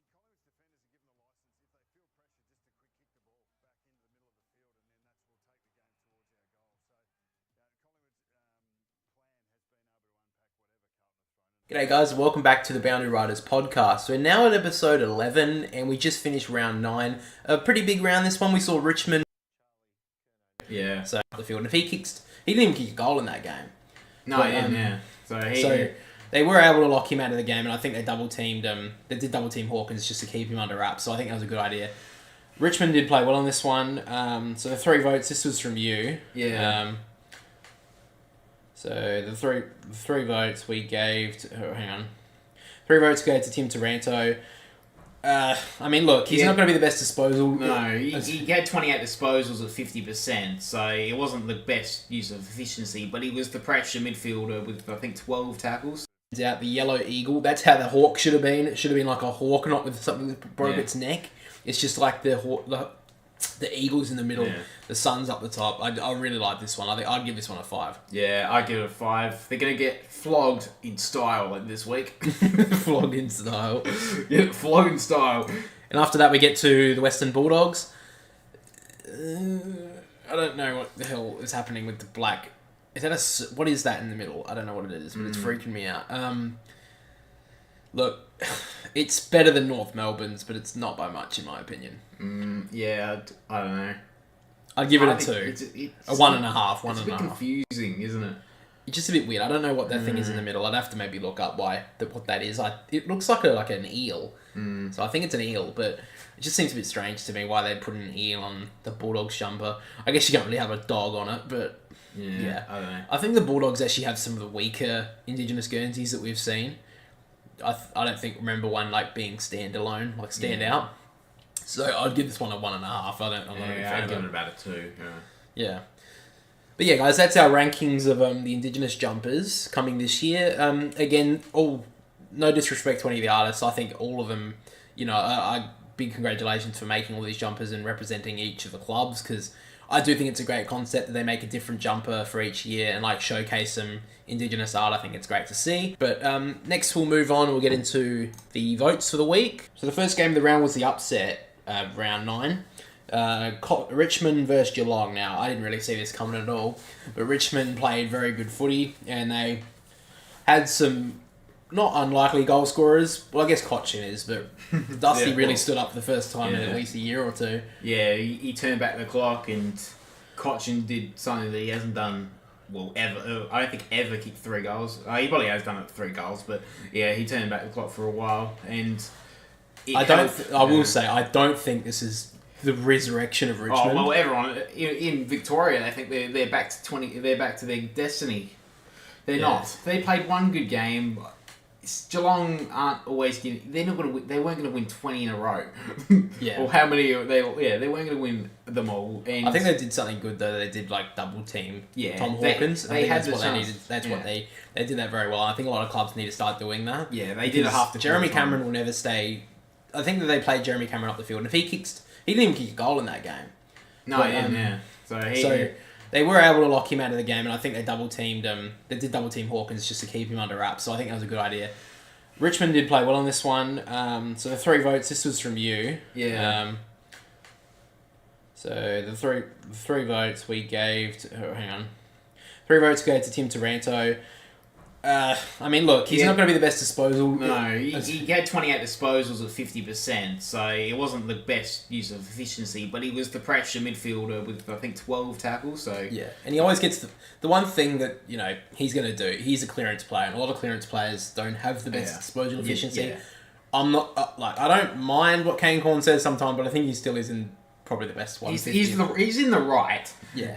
Well, I think he said this week he bagged him again. He's saying he was from when he last said it in the 120th player in the game to now 140th because after the game. So I do think that he's better than the one. I mean, not to say. I mean, there are a lot of players in the AFL. I think he brings up that point, but I think he's still a little bit better than 150. I still think he's still one of the better clearance players in the AFL. Anyway, he got the 3 votes. 2 votes we gave to Dustin Martin for his 4 goals and playing quite good footy, and the 1 vote you gave to Mitch Duncan. Yeah, I think he played better, and I think he did see some vulnerability from the Geelong team in defence. Like we've always known, if you kick it up high. They'll dominate all day. And the chaos ball could threaten I still don't get why teams. people... I get that some teams don't want to move the ball, just throw it in there because, they want to move it in with, they don't want to get beaten on the counter. Yeah. So I get why they don't want to get the ball turned over. But the chaos ball, I think, works against those sort of teams. And I think it works, against the Melbournes, the Collingwood... the top teams always have the better intercept defenders. Yeah. So I don't know why more teams don't not just bomb it in there, but just... surge the ball forward, soccer it inside the forward 50. Put it into space inside the forward 50. There's no option when you're going forward. Put it into space. Give your small forwards a go. Yeah. But I think that's what a lot of clubs don't do, and I think that they should start doing it. I think that's what a thing like Richmond can beat Geelong for is because Richmond always do have the small forwards and do match up a lot better against Geelong than some other clubs. Yeah. After that, we get to West Coast versus the Gold Coast Suns. This really wasn't much to talk about. No. West Coast are beyond deplorable. And the one thing was the Gold Coast got their got their biggest win outside of Queensland. Yeah. With a 70-point win. I don't think there's much really to say. No, I mean, one thing was Matt Rowell played brilliantly. He got back to what he did when he first started his career. He burst out of stoppage, but he also got I think he got some easy ball as well in the game, which helped. I think if he can hit that form for the Gold Coast and go along with Noah Anderson, I think they could actually become a club that pushes for finals, which I think they need to in the next... Yeah. I think they have to do it this year, but I don't know. I think if those two can just can start moving together as A graders of the club with Touk Miller when he comes back, I think they could actually perform as a really good midfield. So, obviously, he got the 3 votes. This was your votes again. 2 votes to Charlie Ballard. He got, hugely underrated defender. Yeah, he was. If he was playing at Collingwood, he'd be fucking more known. Yeah, if he was playing in Victoria, he'd be spoken about. And again, he got, I think, 10 intercept marks in the game. Yeah. He just dominated in that, especially in the second quarter when they blitzed, when pretty much all the players for Gold Coast starred, really. So, he was pretty good. And I think the 1 vote you gave to Jared Witts. Yeah, I gave it to Witsy. He dominated. Ben King kicked 3 goals, but he kicked 4 behind. No, he kicked 4 goals. 4 goals, 3. Yeah. Maybe it was the other way around. He did. Yeah, he did have a lot more opportunities to kick. Yeah, he kicked 4 because I remember he could have kicked 5. The goals he did get though, they were pretty easy. They were pretty much clearance, tap from Witts down to Rao to King, and there was just no pressure. There were a couple of moments in the last quarter where you could have increased those 6 or 7 goals, but he kicked 7. He probably gets the 2 votes because I think Rao was dominant for the entire match. So Witts I think dominated out the middle in that game. Next up, we get to Sydney versus Fremantle. Fremantle won this game, and A lot of people would have thought the City would have bounced back this week after a pretty good effort against Collingwood, and they didn't. They didn't show up. After quarter time, even the first quarter, Fremantle were playing really well. They just couldn't convert. They weren't using the ball properly inside forward 50. Going inside forward 50. But once they fixed that up, they just completely, almost I would say, flogged Sydney in the end. I know that the score was only a 17-point win, but Fremantle did play very good football, and I think if they had a little bit more structure, a little bit more of a plan going forward, I think they could have won this game by a lot more. One person who played brilliantly, yes, Tom Hickey was not injured, but he was his first game back to AFL level for the year. But Sean Darcy played brilliantly. He got the 3 votes. He was all around the ground. He was marking the football in between the wings to give them an option. Sean Darcy's been very good this year, and I think if Tim English wasn't performing so well, I think he'd be in the talk for an All-Australian. Do you think they could go 2? Maybe, but when's the last time they did that? It was Max Gawn and Grundy a couple of years ago, I think. It was Max Gawn and Nat Nui that year. No, there was Grundy and Gawn got it one year. Yeah, it just doesn't seem the norm, does it? Yeah, I don't think it could be now. There's too many good midfielders that they want to put in interchange. Half forward. And half forward and wing. Yeah, wings when they don't play wing in their freaking career. But anyway, he was brilliant.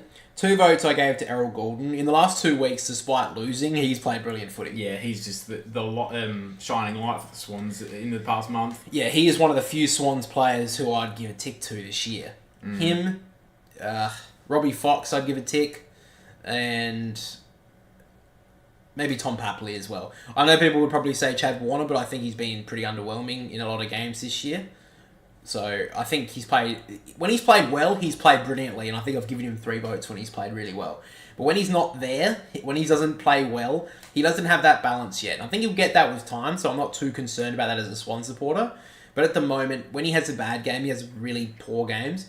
When he plays well, he has a brilliant game. So when he brings that closer together, I think he's very close to... I think he's definitely got that sort of footballing prowess that he could win a Brownlow in his future. And nonetheless, I was going to give the 1 vote to Luke Jackson. He was very close to getting it. He played very well. But he played very well for 3 quarters. And when City did come back in that last quarter, the one player that stood up for me and got the 1 vote was Caleb Sarong. I think he's playing brilliantly this year for Fremantle. And he played very well in that last quarter when they needed him most, so I gave him the 1 vote. After that, we get to Port Adelaide versus North Melbourne. Not much to talk about here. Port Adelaide played very well. They beat North Melbourne when North Melbourne were poor, and they couldn't move. They didn't play well at all. The thing was, they did get 4 injuries in the game, which it's not going to help for North Melbourne, and it was to Luke Davies-Uniacke didn't help. So, yeah. But their effort in the contest and around the ground is just poor. It's below AFL standard in my opinion. And David King gave him a spray on the weekend after the round. So it'll be interesting what their response is. Yeah. So nonetheless, 3 votes we gave to Zach Butters. He's played very well this year since moving into the midfield in the first couple of weeks. Yeah, he's the 4th rated player and most rated player in the game in the past month. So he's just turning it. It looks like he's definitely living up to the hype that he had when he was draft year. Yeah. And when we looked at the leaderboard for the votes that we've been doing, I think he was 3rd at the moment. We may next week actually just show you guys the points so far in the first 10 rounds. But I do want to keep it a little bit under wraps because, I mean, you could, if you want to, you can go tally it. But I want to do like a thing at the end of the year where we like do a Brownlow count. Like, you know, you do 3-2-1, 3-2-1, and, you know, we go through it. So probably maybe in the last 2 weeks, I won't actually give the votes on publicly, and I'll keep them under wraps, and then we'll read them out in in a live stream, which I think would be cool. But anyway, 3 votes. Zach Butters played brilliantly. 2 votes. Jeremy Finlayson. There's been a couple of games this year where he's just lit it up. Yeah, I think playing him up the ground in the ruck has helped him. And he's also a very, very good ball user. Yeah, he's a good ball user. He is a very good field kick. Yeah. And the 1 vote we gave to Miles Bergman. He looks like he's definitely taken that role this year off of obviously losing Carl Amon. I think that Kane Farrell didn't really come on, but Miles Bergman's came on. He was injured last year, so he obviously was a bit in and out of the team, but this year he's definitely came on as that wingman, that connector. And playing the bit half back as well, when I think Kane Farrell was out a couple of weeks ago. Yeah. But he's also... The thing for Port Adelaide is they need to be able to keep him, because there's rumours that he's going to go back to Victoria. And they just need to sign him, and they need to do it now, really. I mean, what will North Melbourne just throw $15 million at him like they did with Jared Pollock? And that was a good one, wasn't it? I think we were happy to give up him for... that was him. Oh, and Pittard as well. That was. I'm not going to say what I used to call him because shit up. Anyway. I thought it was pretty good.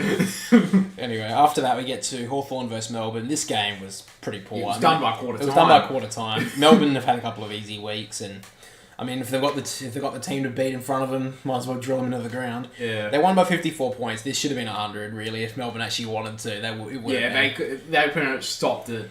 Maybe quarter time. They kicked the first 5 points of the game. It was like if they kicked 5 goals, it was done. It would be 100 easily. Yeah. Anyway, the 3 votes I gave to Christian Petrarca. He's played brilliantly especially the past month. I think maybe he actually could have all 12 votes from Melbourne game. Oh no. He almost had 12 votes. I think he has 11 because of the Gold Coast game the week before. But Christian Petrarca's played brilliantly, and for people who were saying, including me, that Clayton Oliver was going to win the Brownlow, he is taking a lot of votes off of it. Yeah, well, I said that both of them would never win the Brownlow because of it. Anyway, the 2 votes I did give to Clayton Oliver. He played very well in this game. And the 1 vote I gave to Jack Viney. Jack Viney played brilliantly in that game as well. He's playing alright, isn't he? It's just the thing. I mean, before Oliver and Petrarca were there, he was their prime midfielder. Yeah. Everyone was talking about Jack Viney, how much of a midfielder he's going to be. But because Oliver and Petrarca have came on and have been the talking point, Viney just gets a little bit under the wraps. Yeah. But he is still a very good midfielder. Yeah. After that, we get to Brisbane versus Essendon. I was streaming this game, and Essendon stayed with them for the first half. And I thought, maybe they could catch back, but Brisbane were just too good in the end, and they just dominated, led by the former Essendon player, Joe Danaher. He kicked 6 goals. He had a massive game in this one. Took some great marks. And honestly, in the past 6 weeks, when Brisbane have started to play well, he has played brilliant football. Yeah, he's just been moving up the ground, and they have. Yeah, he's been the second ruck, but he's also playing as that half forward, who were we just mentioning a couple of games ago? Jeremy Finlayson, but obviously a little bit better. Yeah, but I think their actual small forwards are actually pressuring the ball, actually pressuring the defenders. Yeah. They're not just... It used to be kicking inside 50 and kick it out or a score. It's just... Yeah, Charlie Cameron is definitely playing a lot more defensive this year as well. He's definitely got a defensive mindset in. There were a couple of moments last week where he's chasing down tackles when he was intent to tackle. You know the difference between a player who's going chasing someone because you have to, or chasing someone because you want to. Yeah. Yeah, and he was definitely playing brilliantly, Charlie Cameron. He's played very well the past few weeks, and he even had I think it was a month ago against the Giants, he kicked 7 goals, had a career best. Yeah. But anyway, 3 votes went to Joe Danaher. He was brilliant in this game, was obviously going to get 3 votes. 2 votes we gave to Dane Zorko. He played very well in this game as well, and I think when he's in the team, they're just a lot better. Yeah. And the 1 vote I gave to Will Ashcroft. He's definitely... came on this year, obviously being drafted and everything. It was being the big talking point. I think Harry Sheasel is by far leading the NAB Rising Star. Alrighty guys, so we're back now for the second half is about to begin.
So Ollie Hollands has been subbed out for Carlton, and George Hewitt has been subbed into the game. It's a little bit surprising. I thought Ollie Hollands actually been okay, but he has been subbed out. The George Hewitt comes into the game, and the second half has begun. In the ruck, coming through there was Dacos. Can't bring it with him. Tackled well there was Cameron. It'll be another ball up.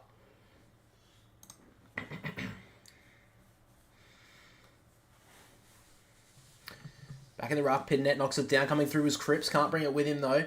Gets sat on there by DeGoey. It'll be another ball up again, so 2 quick stoppages. Collingwood still have their stub in Jack Ginnivan. Back in the ruck again.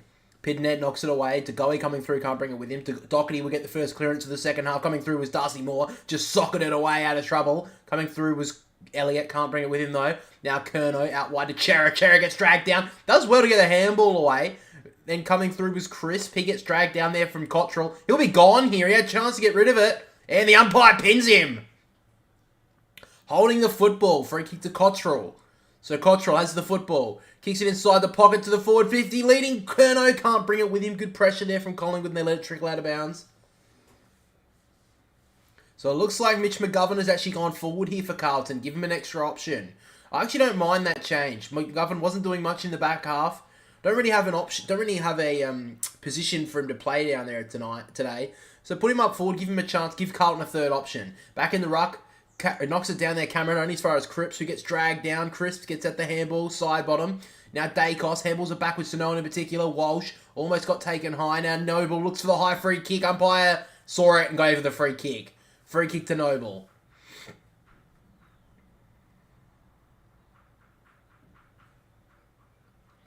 So Noble will take the free kick in the back pocket here for Collingwood. Currently up by 35 points at the moment.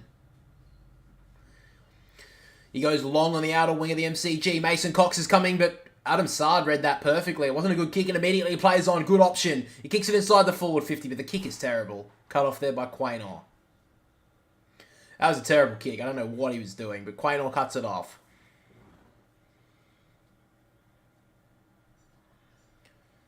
So Quaynor kicks it out of the wing. It's a free kick going to, I think, Mason Cox. No, free kick to Carlton. So Young will get the free kick here for Carlton. So Carlton have a little bit of territory for really the first time in this game. He goes long, but it's a poor kick, and Darcy Moore... Oh, he dropped the sitter. He almost thought it was too easy. Now Kerno gets tackled almost high by Noble. It'll be a ball up. Darcy Moore may have dropped the easiest mark he'll ever take. That was a poor kick, though. So back in the ruck. Cameron knocks it down. Dacos almost threw it out. Eventually runs back up to try and pick it up. Can't gather it. Now to Goey off to Maynard. Maynard just jams it on the boot in the middle of the ground. Now Collingwood can go. Jams it on the boot there. Crisp. It trickles towards half forward. Now Young gets back first. Gives it off to Sard. He needs to get into this game. Cottrell has some space to work into. Kicks it out wide on the wing. But it's another terrible kick. Carlton's kicking in the second half so far has been woeful. So now Cameron can run away. Pendlebury goes in short. To Goey drops the mark, but out the back, Elliott's got heaps of space to work into. Handballs it over the top. To Goey runs onto it, fumbles it though. Now Carlton can gather it. Owies gets legged. There should be a free kick to Carlton, and it will be. To Goey just fumbled at the crucial stage there. And looks like Jack Ginnivan's maybe warming up a little bit here. There's not any injury to speak of, but I think maybe they may want to get a little bit more run into this game. Maybe take off a tall. It is getting a little bit... It will get a lot more dewier at the MCG late at night. Coming across there was Mackay. Couldn't bring it down. Side bottom. Gives it off to Cameron, who kicks it out on the fall. So a free kick will go to Carlton here on the outer wing. He goes across. He finds Newman. So now they're going to work it across the ground here, Carlton. Young takes the mark. They're moving it too slow, though, Carlton. So he just goes back to Newman. He goes in short to Doherty. I know they don't want to move it too fast because Collingwood do like a fast-paced game. That's a dangerous kick. Akers dropped this. You should have marked that though, Akers. That was poor. Now on the ground, Crisp. He's at the handball to Hill. Hill, poor handball though. Miss Mychek. Mychek works hard to get onto it. He's still working hard, but Wiedering gathers it. Drops the ball. Collingwood's great pressure here. Akers gets dragged down by Bobby Hill. He's on today. Great tackle. Drags him down to be another ball up. He's still got a little bit of a smirk on his face, Bobby Hill, which is great to see. Be another ball up though in the forward pocket here for Carlton. Collingwood. Sorry. Anyway. Back in the ruck. Pidnet knocks it down. Elliott comes through, can't bring it with him. Great tackle there from Boyd on Hill. And then for some reason, Elliott got dragged down by Newman. I think that was just a little bit of tripping over, unfortunately. Couple of seagulls were stuck into the MCG, but now back in the ruck. Pidnet knocks it down. Crisp will come through, but it'll roll out of bounds. Basically, where the 50-metre line reaches the boundary is where we're at right now. Collingwood inside 50. Looks like Michael Voss will be coaching from the bench for at least this quarter. Maybe just wants to get a little bit more communication with his players. Back in the ruck, umpire lobs it in. Pidnet kicks it away from the ruck. Elliott comes through, puts his backside into Doherty, can't gather it though. Akers tries to almost break the tackle of Elliott, could be in trouble, it'll be another ball up. Great pressure here from Collingwood, they're locked it inside their forward 50.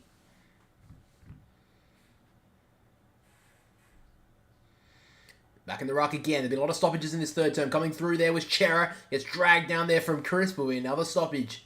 I don't think it'll be too long before an umpire in position comes through here.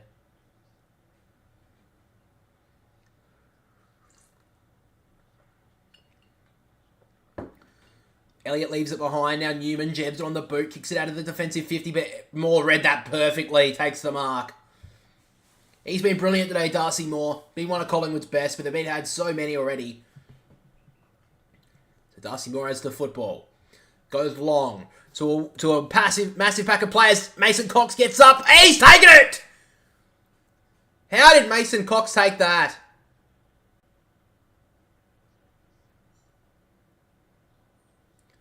Mason Cox has taken it in 3 grabs. And that is terrible defending by Carlton.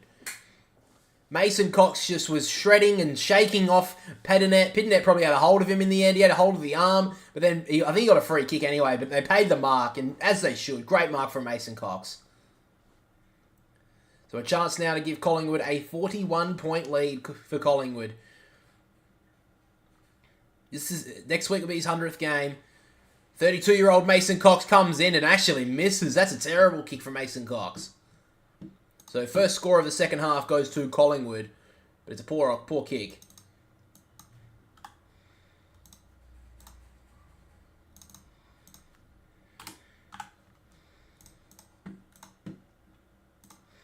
So now Sard kicks it out of the defensive goal square, coming through his Kerno, can't bring it with him. Motlock gets at the handball to Durden, and then Cripps eventually kicks it, but it's a poor option, and Maynard's taken the mark.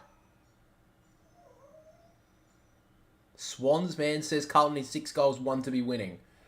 Yeah, that's all they need to do. They've only kicked 4 for the game, but they're right back in it. If they kick 6 more, I don't know. They just don't look like it at the moment. How you doing anyway, Swans man? I'm a Swans supporter too, so, you know, we had a good win yesterday. Lucky as fuck, but we still got it. Lewis Young takes the mark in the back pocket here for Carlton. Good mark in the end.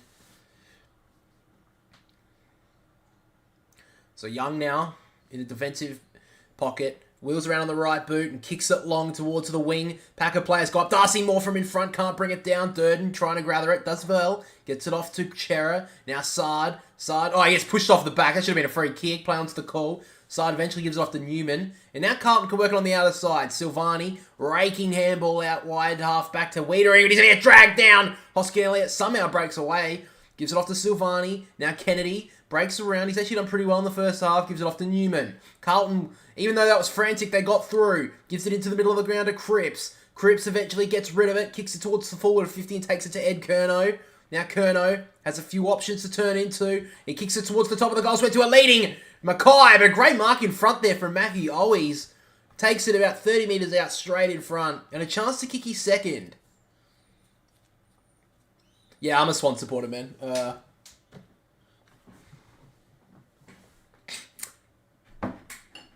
That's what I'm drinking my coffee mug out of. Good commentary. I appreciate that, man. So a chance now for Matthew Owies to kick his second. He's kicked 7 goals straight from set shots this year. He shouldn't have too many problems from here. Straight in front of goal. I'm sorry, guys. He's missed. Even I have the commentator's curse, do I? Matthew Owies should have kicked that goal. He's straight in front. 30 metres out and he missed. We got very lucky yesterday. Oh, dude. Luck isn't even the extent of it. How the hell North Melbourne fucked that up on the boundary? I have no idea. Goes long, can't take the mark there. Mitchell eventually gets out the handball. Josh Dacos runs into trouble. Great tackle there from Durden. I think Carlton have lifted a little bit more in the second half so far. Still no goals kicked at the moment, and he's actually been pinned for holding the ball. So a free kick will go to Corey Durden. He's outside 50.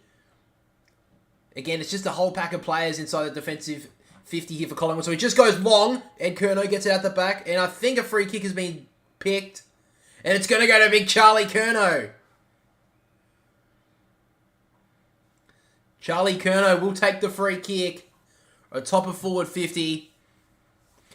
Sorry, the top of the goal square, really. He's about 25 out straight in front.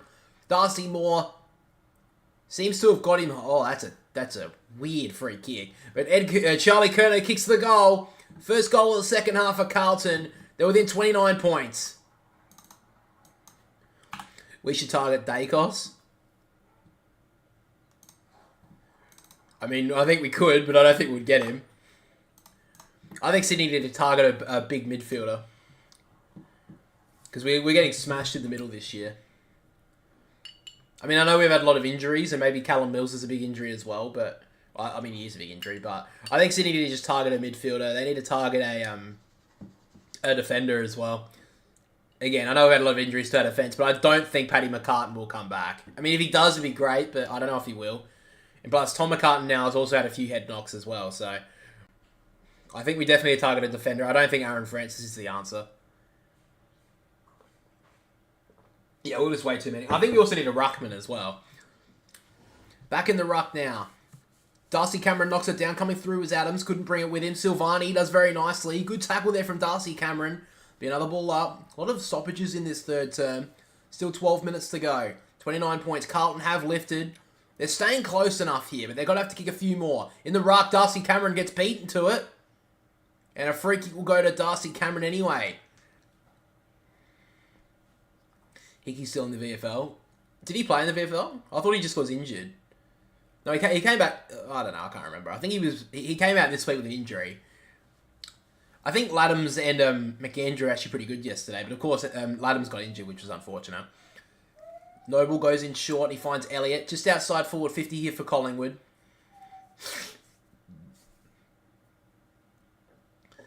Doesn't have too many options here, Jamie Elliott. He won't be able to make this distance. He kicks it towards the top of the goal square. Leading up here was Cameron. Does he get pushed out of that? He didn't get a free kick paid against him. Akers cut it off. Laddams broke something. I think it was his ankle. Well, I don't know if he broke it, but he definitely they said it was swelling up really badly, so it could be just a lot of ligament damage, but he'll be out for at least a couple of months, I would assume. So Doherty takes the mark at halfback. Oh, he's kicked it wide. Is it stayed in bounds? It just stays in bounds. Mackay takes it. I think he juggled it over the line, though, so it was out of bounds. Be a throw-in.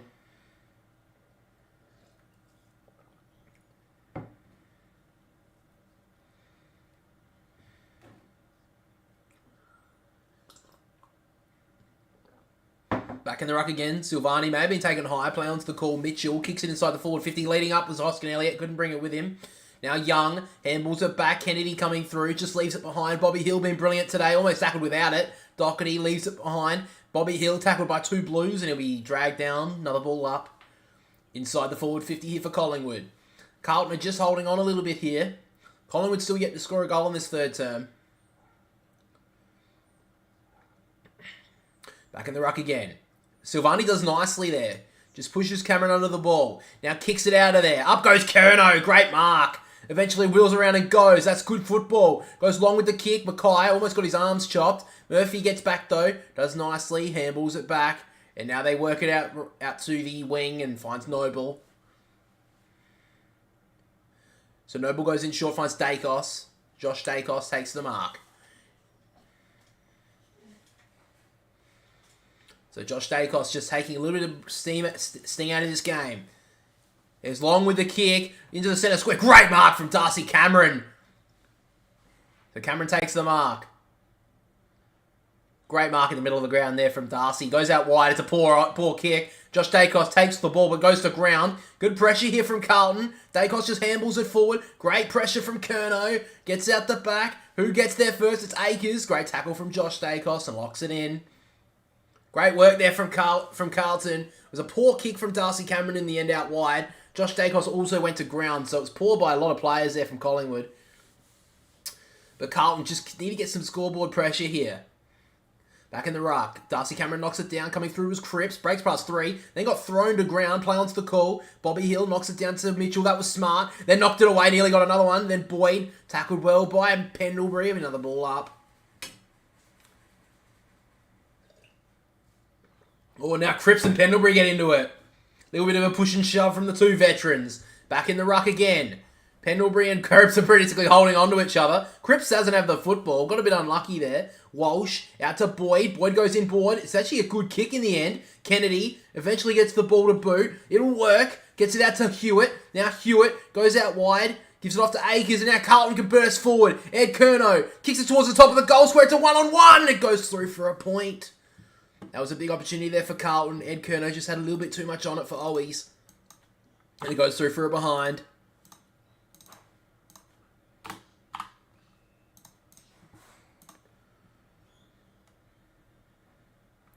So Markov now has it in the back pocket. Goes long down the wing. It's a one-on-one. Mason Cox is the one. Just overrun it a little bit. Trickles out of bounds. True centre wing on the members' side.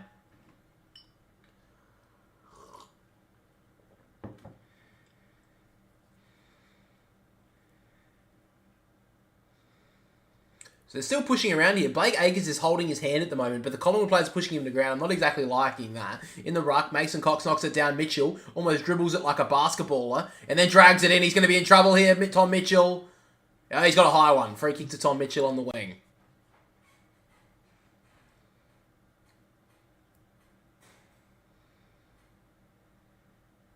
The Tom Mitchell will take a free kick on the wing. First year recruit for Collingwood. He's been brilliant. Definitely isn't having the amount of disposals that he's having at Hawthorn, but he's having a lot more impact. Now he kicks it long towards the forward 50. Mason Cox is the option. Wiedering, great mark with the one hand. Causes the interception. So now Carlton have the ball at half-back. Goes in short on the wing. It's a dangerous one. Noble cuts it off. Wheels it down on the ground. Does nicely to Nick Dacos. Handles it off to his brother and Josh. He runs towards 50. Kicks it to a one-on-one.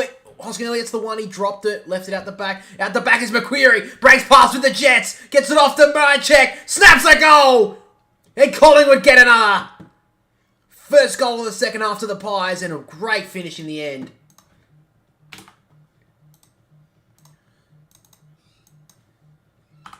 Carlton looked like to be coming back in this one, but a great finish there from Brody Mychek. Sends it back past 5 goals.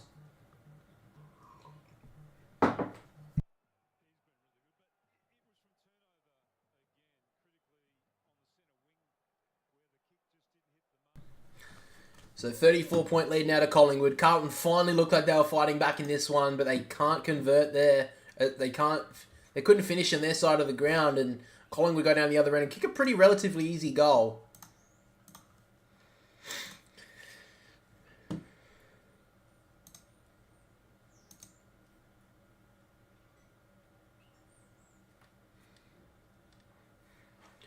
So back in the ruck. Pitternet gets the tap down. Mitchell will get there first. Gets it nicely. Gets it a handball out the front of the stoppage. Pendlebury handballs it out wide to Josh Dacos. And now Collingwood working this forward. Akers running through with McQuarrie, and McQuarrie takes it out of bounds.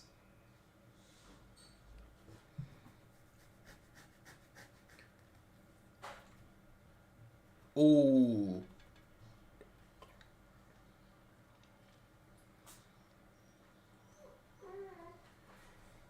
So Nick Dacos could be in a little bit of trouble. Probably a fine. He punched... that's a high free kick against Cripps on Pendlebury. Umpire missed it, though. So Nick Dacos could be in a little bit of trouble. He hit Akers behind the play. It didn't look like there was too much in it, but he may have a little bit of something to talk about there. Back in the middle, Cox grabs that one, knocked it down, but Walsh just sits on top of it, be another ball up. Walsh doesn't look too good here. Maybe got a little bit of a corky. Just getting out of it. Oh, he's a tough player. Cox knocks it down. Mitchell eventually gives off the handle to Pendlebury, who just kicks it inside the forward 50 haphazardly.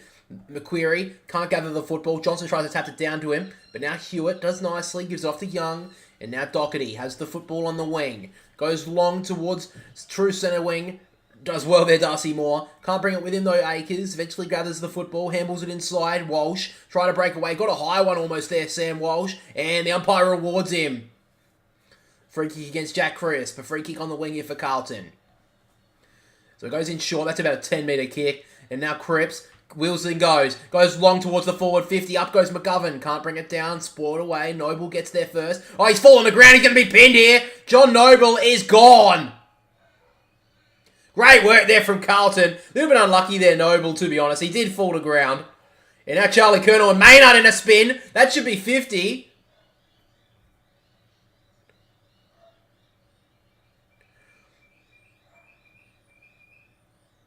So it looks like a free kick will go to Motlop in the congestion. A lot of wrestling going on the boundary line.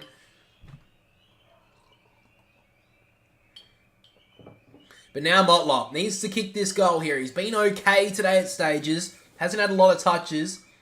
Needs to have a little more influence when he plays. But this is the chance here to set himself up. A long check side kick from 50. Gets a little bit of distance on it. Doesn't get to anyone in particular. A free kick has been ripped out here. And it's going to go to Collingwood. Free kick will go to Murphy here. In the back pocket. The Collingwood fans behind them. Cheers one. Dacos gets a little handball out the back and kicks it long down the wing. Silvani comes across, takes the mark. Bobby Hill gave away a free kick anyway, but Silvani will take the kick, goes in board, finds Curnow, and now they kick it inside the forward 50. It's a free kick downfield. No, Curnow tries to take the mark. Great pressure there from Carlton. Two great tackles there. And Durden brings him down. It'll be another ball up. About 20 out from a Carlton goal. And there's a lot of heat in this one. A lot of heat in this one.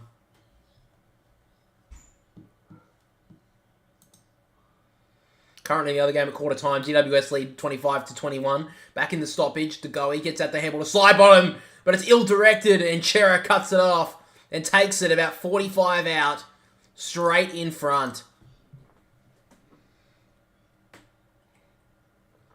This will bring it back to under 5 goals here for Carlton. They desperately need one. They've had a lot more of the pressure in this third term, a lot more of the football, a lot more of the momentum as well. They just haven't been able to score. So Adam Chera, he's recruited in the side as a great midfielder. A big chance here. Kicks towards goal. He's fading out right, and it's gone through for a point. Poor kick in the end. Another behind to Carlton.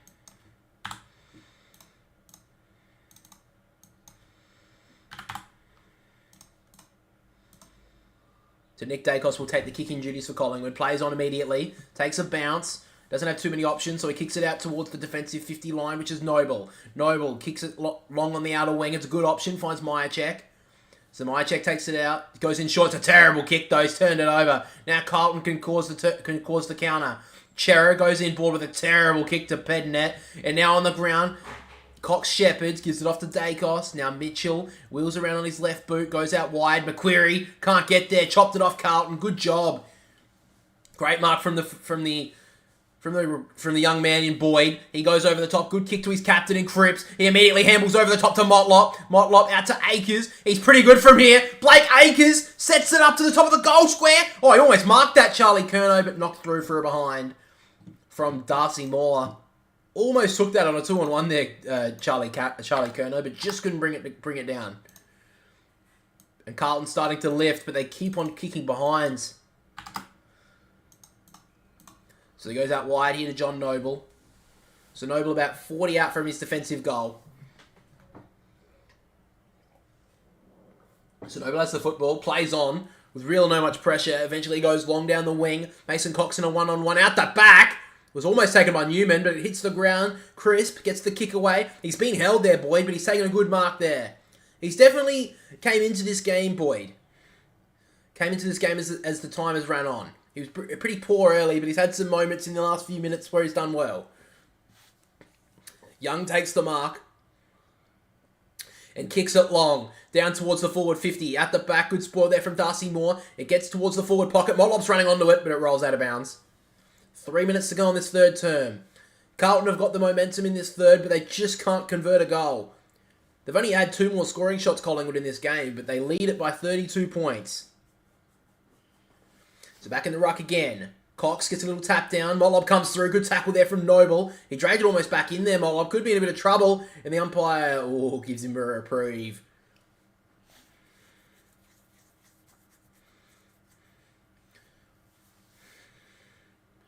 So about 35 out from the Carlton goal. Cox and Pidnet. Cox knocks it down. Coming through was Walsh. Can't bring it with him. Hewitt gives it out to Akers. Akers to Cripps. Cripps gives it a little fend off to Dacos. That was good. Gives it back to Boyd. Now Boyd, an absolute mongrel. Went a good 60 metres, that mongrel, but it went out on the fall.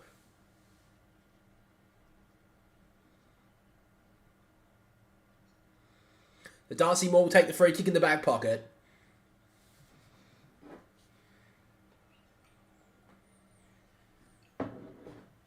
So Moore goes long down the wing. Up goes Wiedering, cuts it off. But Mason Cox will get the free kick.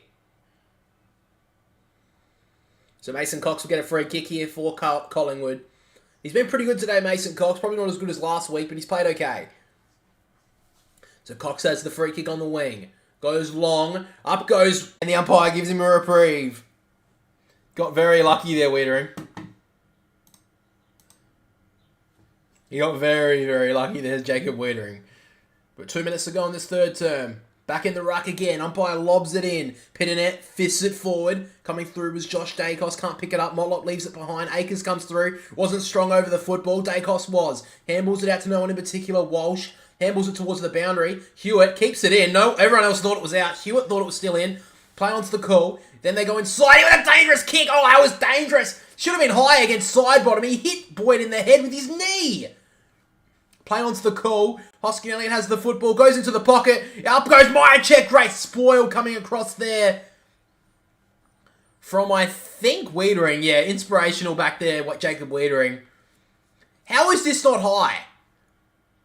It's front on contact. High. Something. He need him in the fucking head, bro. Whatever. Should have been a free kick to Boyd, but anyway. Back in the ruck. Cameron knocks it at the back, coming through is Boyd again. He's been good in this quarter. Goes long. Great work there from McGovern to bring it to ground. Always will get there first, but Maynard drags him to ground and takes him out of bounds. Maynard a little bit worse for wear coming off there. He takes a little bit of grab towards the knee, but he seems okay.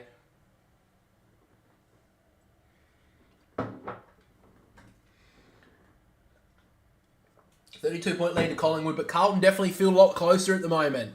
Cameron knocks it down. Grabbed there by Ed Curnow. He threw that.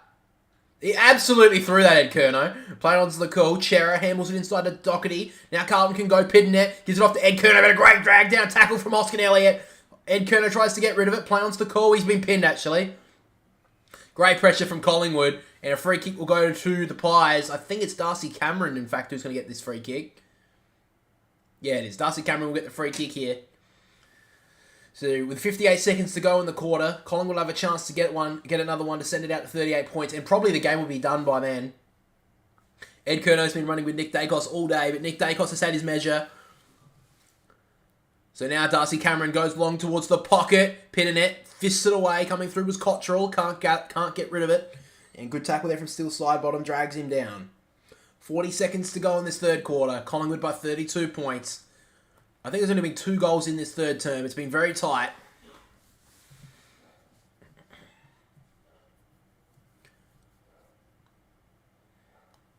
Umpire lobs it in again. Pitternet knocks it down. Walsh gets the clearance. Not too far away, though. Cut off well there from Collingwood. So Collingwood, 55 out from goal now. Eventually plays on and kicks it long towards the goal square here. Akers is back there. Up goes Johnson. Can't bring it down. Myercheck breaks one tackle. Almost got the kick away. Smothered. Now on the ground is Young. Can't get rid of it. Hoskin Elliott's on top of the football.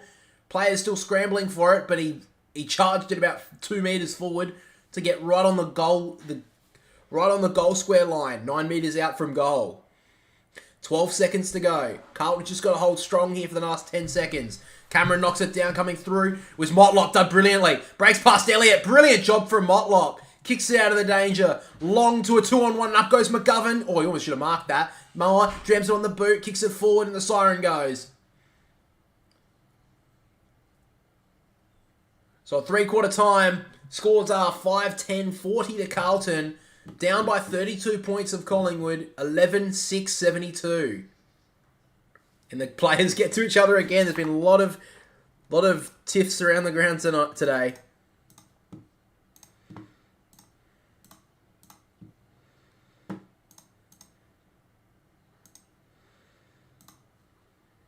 Alright, just gonna bring up the score, bring up the statistics, and then we'll be ready for the last quarter. By the way, in the other game right now, the scores are, let me just quickly check.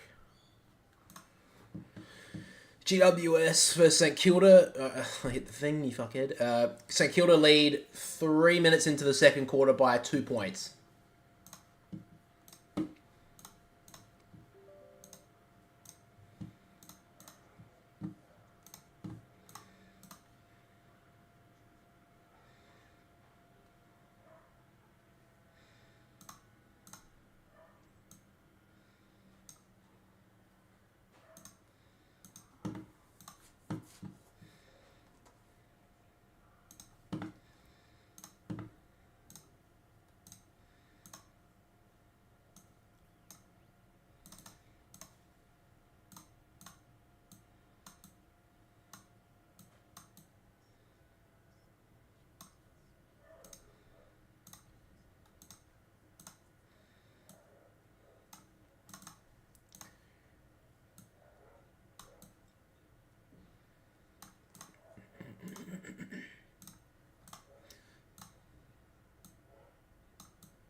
Alright guys, so 3/4 time, leading disposal getter on the ground is Adam Cherry with the 26, Doherty 25, 24 to Mitchell, 23 to Sidebottom, and 22 to Nick Dacos.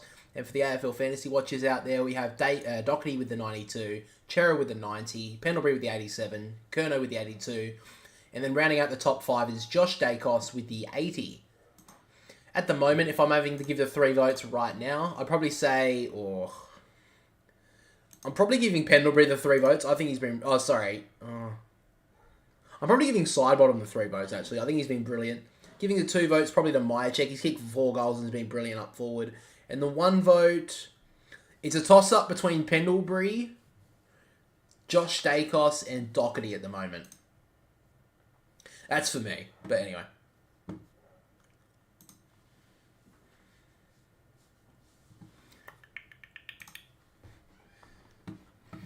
Bring up the other game just quickly.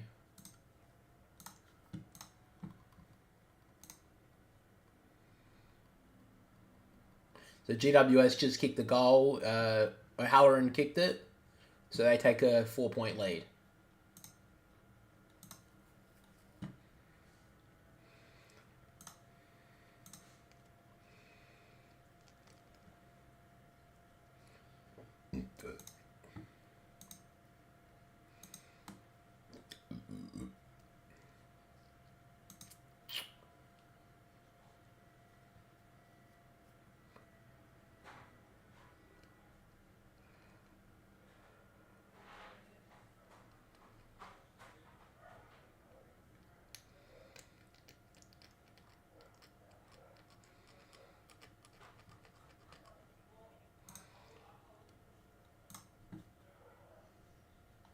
Alright.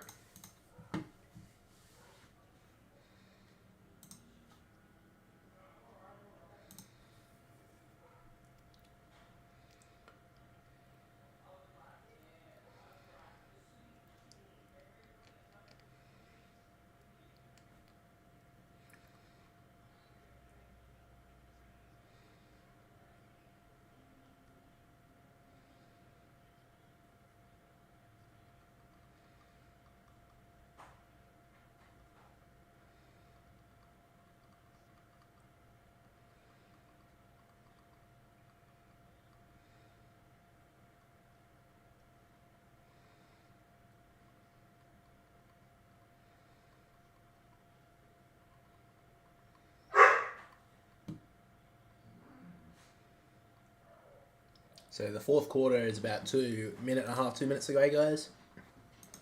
Collingwood lead it by 32 points. Currently, GWS are lining up for another goal here. Stephen Canelio, 25 metres out, just got a free kick for holding the ball.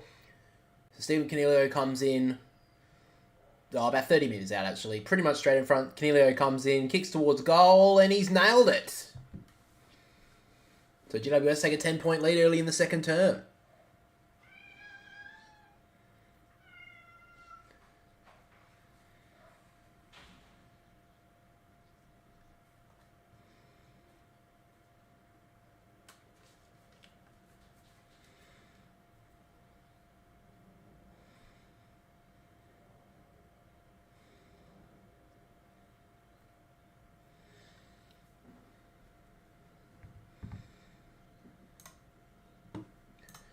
Alright. So the last quarter's about to start, guys. Dusty Moore's been brilliant today. Actually, you know what? He's probably got a vote too.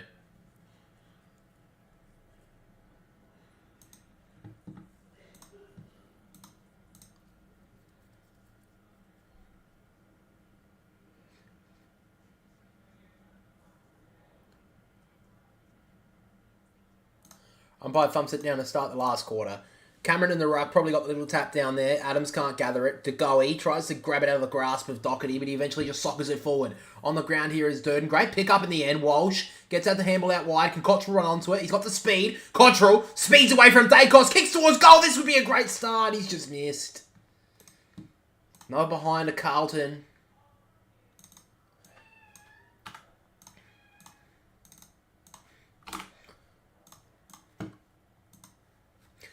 $31-point lead to Collingwood now. Dacos will take the kick-in duties here for Collingwood. Runs a good 15 metres and kicks long down the member's wing. Up towards the contest is Young. Spoils it away to Goey. Has heaps of time. Gives off the handball to Noble. He has an eternity to use the football. Eventually goes long up. Goes Myercheck from behind. Can't bring it down. Sard on the ground. Can't bring it with him. Newman gives it off to Sard. And now Sard goes long down the wing. Up into 2-on-1 is Carlton. Mackay missed it, and a free kick will be going to Mackay. Play onto the call, though. Cripps goes on to a 1-on-1. Silvani, what a kick from Cripps! And Silvani takes the mark. 45 metres out. A 60-odd degree angle. And Jack Silvani's been pretty much dead quiet today. A big chance now to give Carlton a big start to this final term. They've had one less scoring shot today for Carlton. They've had one less scoring shot than Collingwood today. But their kicking at goal has been woeful at times. But a big chance now for Silvani to kick his first. Silvani kicks towards goal. He's hooked it to the left. And he's just got it through for a point.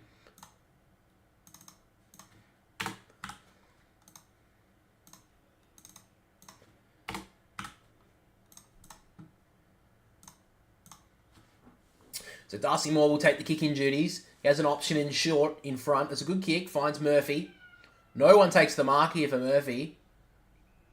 So Quaynor gives him an option. Decides to go a little bit wider than that. Goes out wide to Dacos. Josh Dacos goes in short. Finds Elliott on the lead. Good lead there from Elliott. Give him an option. What's the matter? Sorry, butters. It's okay. He goes in short. Not a very good option there from Elliott. Quaynor gets there eventually.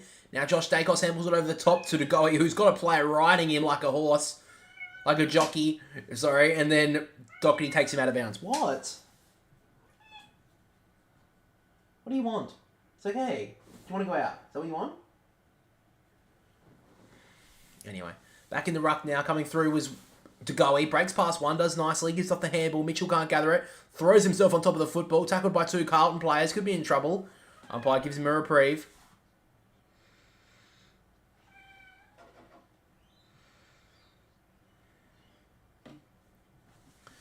Pidnet knocks it down out of the stoppage, just sockers it away. There was Cripps. Actually gets bounced past Quaynor, and now Curnow doesn't get the best bounce. Eventually just fists it forward. Silvani taps it down to Curnow. Carlton kind of playing with it. Could have been high against Darcy Moore. Takes the stoppage. Eventually gets away. Somehow Curnow gets rid of the football, but only goes as far as Quaynor. Gives it out to Dacos. Now Dacos drives it long down the wing. Up goes Ash Johnson. Great mark.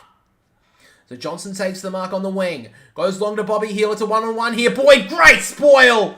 Going back with the flight. Bobby Hill looked all over that football. But Boyd, the young man, spoils it brilliantly.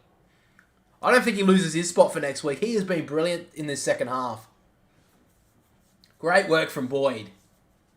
Gets the congratulations from his teammates. I think he's been brilliant in this second half. Umpire lobs it in again.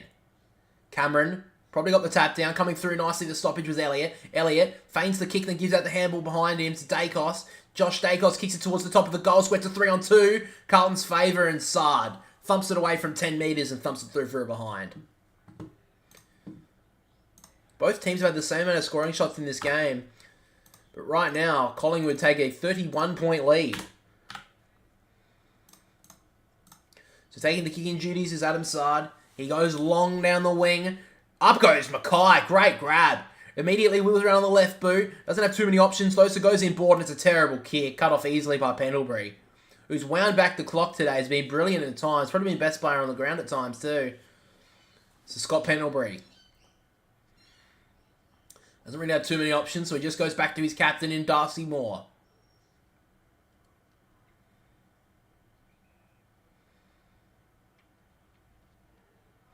So Darcy Moore now goes long to a pack of players. Up goes Wiedering. Can't bring it down though. Myercheck fighting for the football. Looks like maybe he got a little bit tunnelled there, Wiedering, so he's going to get the free kick for it. I'm a bit surprised he got a free kick there, Wiedering, but anyway, he goes out wide to the outer wing. Silvani working into this last quarter. Takes the mark. He goes long. It's a dangerous kick, and Moore cuts it off. Just sat it on Paddy Cripps' head, and there's not much he could have done there. Great mark there from Darcy Moore. He's been brilliant today. So Darcy Moore goes in short, dangerous kick. Great mark. I think that's Mitchell there. Not known for being a good overhead mark, but it was a good mark in the end. So Collingwood just taking a little bit of sting out of this last quarter early. They're still 15.5 minutes, but Carlton they've only kicked 5 goals today, but they've had opportunities. So Josh Dacos now drives it long down the wing. Up goes Myercheck. Great mark. He immediately wheels around and goes into the middle of the ground. It's a great option. Finds Taylor Adams. Adams feigns to play on. Doesn't have too many options though. The handball inside is okay. De Goey off to Bobby Hill. Collingwood are going to kill him off right now, but dragged down was Taylor Adams. And Sam Walsh gets him holding the ball. That was a goal-saving tackle there from Sam Walsh. And for all that, Sam Walsh decided to kick it on the full. Carlton have had chances today, but that was a poor play. I mean, Sam Walsh did so well to cause that holding the ball, and then just immediately gave it back to Collingwood. So, free kick to Myercheck. Outside 50, will drive it in towards the top of the goal square. Up goes Cameron, can't bring it down. Ash Johnson gives it off to McQuarrie to ice the game at the MCG tonight. McQuarrie kicks the first goal of the final quarter. McQuarrie played his role perfectly. Just sat at the front of the stoppage instead of going up. And he was all on his own there. Kicks the goal. Sends it out to 37 points the difference. And I think you would say that's pretty much done deal tonight.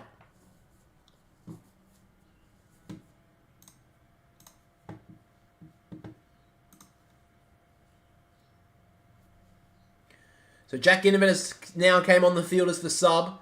Currently in the other game, GWS lead 43-39. But McQuarrie, it's Blake Acres on him here, and that is poor play from Blake Acres. Yes, he was on the goal side, but he was nowhere near McQuarrie.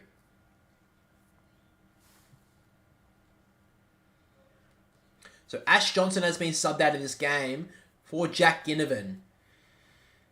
That's a little bit surprising. I don't think it's an injury, but I think maybe they just want to have a little bit more run in this final quarter. Maybe also giving him a bit of a rest because they have had a little bit of hit to their tool stocks this season. From the middle of the ground, free kick to Collingwood. Pendlebury comes through but causes the turnover. Doherty just jams it on the boot and goes long with the kick. Now Curnow coming up nicely, gets at the handball, back to Ed Curnow. Curnow gets the ball smothered brilliantly there from, I think, Maynard, and it rolls out of bounds. Great pressure from Collingwood. Yeah, it was Brodie Maynard. He did brilliantly there.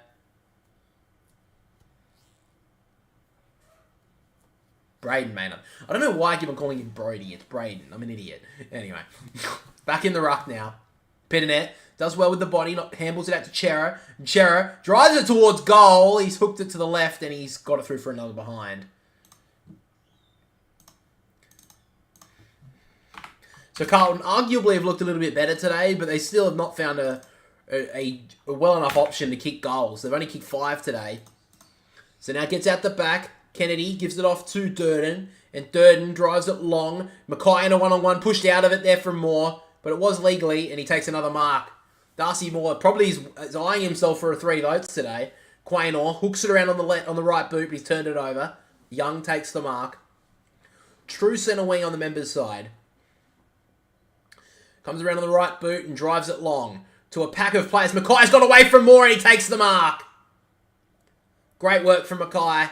Just put a little bit of early body work on Darcy Moore and he takes the mark. 45 metres out. About a 30, 40 degree angle. He's had 2 set shots today. One he kicked, one he missed. The one that he missed was a hard one for a left foot. It was right in the left forward pocket. The first one he kicked was very good, but he's been hardly sighted since. Charlie Cameron's been really the sole option up forward today. But a chance now to bring it back to 30 points. Harry Mackay kicks towards goal. He's left it out to the left. It sneaks in. Great finish from Harry Mackay. That's their 6th goal of the game. And that's his 2nd. So it gives them a little sneaky chance. There's still a lot of time to go in this game of football. There is over 13, I think it's the 13 minutes. Sorry, I couldn't really see it there, but anyway. You guys understand. So, yeah, just under 13 minutes to go. Second quarter in the other game, still the same scores. 43 Giants, 39 St Kilda. But a great finish there from Harry Mackay. He's 2 of his 3 set shots today have been absolutely brilliant kicks.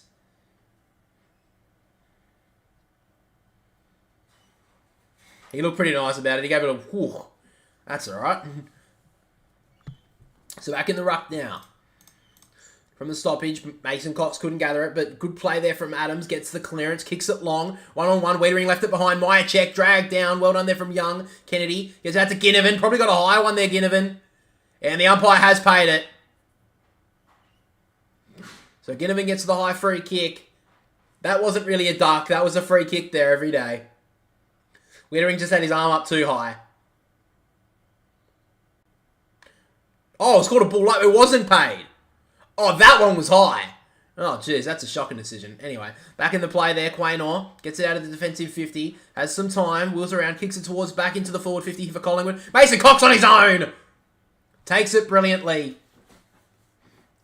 Great mark there from Mason Cox. Takes it in the left forward pocket, about 35 metres out. It's going to be a hard kick for him, but it's usually a pretty straight kick.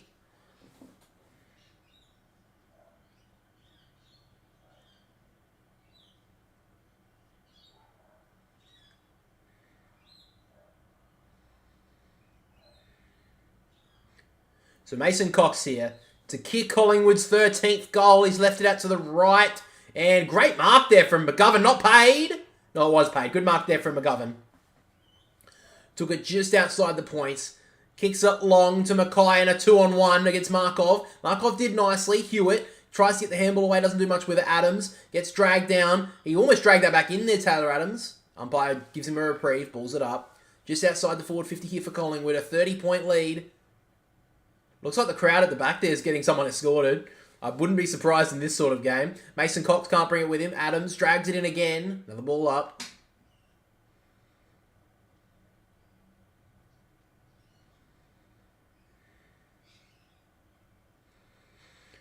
Eleven and a half minutes to go. Pinnet knocks it down. Cherry coming through, leaves it behind. Adams again, probably threw that out. Play onto the call. Ginnivan has heaps of space. Mollop from behind, good tackle. But now to Goey. Can he ice the game? Absolute shocking kick off the boot. And cut off well by Young. The Goey was looking for a highlight reel, but he absolutely shanked it. So now Young goes long. Coming through, Akers. Should have had the hands out. Left it behind. Crisp to Pendlebury. Out to the back to Moore. Now Crisp has some time. Kicks it long into the pocket. McGovern out the back did nicely. Fisted it out of bounds.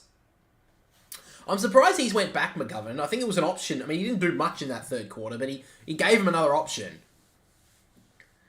But anyway, he's gone back now. And he really hasn't had that much. I mean, he took a mark earlier, so I mean, he's taken a little bit of influence. Not much, though. Out of the ruck, Cox gives it to Akers. And now Chera gets it away. Kennedy kicks it out wide. Good option. Now Carlton can go. They've got a couple of options here. Cripps runs down the wing. Long kick, but great cut off there from Maynard. Actually left it behind, though. Quaynor can't gather it. Mackay can't either. Always leaves it behind. Great tackle there from Hewitt on Moore. Hewitt tries to jive in there. 3 Collingwood players go for it. Quaynor sits on it. It'll be another ball up. 10 minutes to go in this game. Carlton kicked the last one. Both teams have had the same amount of scoring shots, but Collingwood currently lead it by 5 goals. Mason Cox almost pushed out of that. Silvani gives off to Akers. And now Cripps kicks it inside the forward 50. Markov should mark this. Oh, he fisted it away. That was poor. The Goey tries to break the tackle. Actually did. And then gives it back to Quaynor, who's immediately set upon by Kerno. It'll be another ball up. I don't know what Markov was thinking there. He should have taken that in the chest. But he just fisted it away with 2 hands. Cox tries to fist it down. Coming through was Hewitt. He's been good since he came on. Akers gets it smothered well there from Dacos. Now Dacos works it back to Degoe. Back to Nick Dacos. Has some space and time at half-back. Goes long down the wing. Up goes Akers. Can't bring it with him. Coming through is Bobby Hill. Couldn't bring it with him either. Sard just kicks it off the ground about 5 metres to give Chera some space. Now Kerno. Ed Kerno has some options. 2-on-1 inside the forward 50. He goes to his brother. But Darcy Moore reads it perfectly and takes the mark. I know Charlie Kerno's got the hot hand tonight, but that's a poor option. A 2-on-1 against Kerno was poor. McQuarrie, great mark in the air, gets the free kick instead.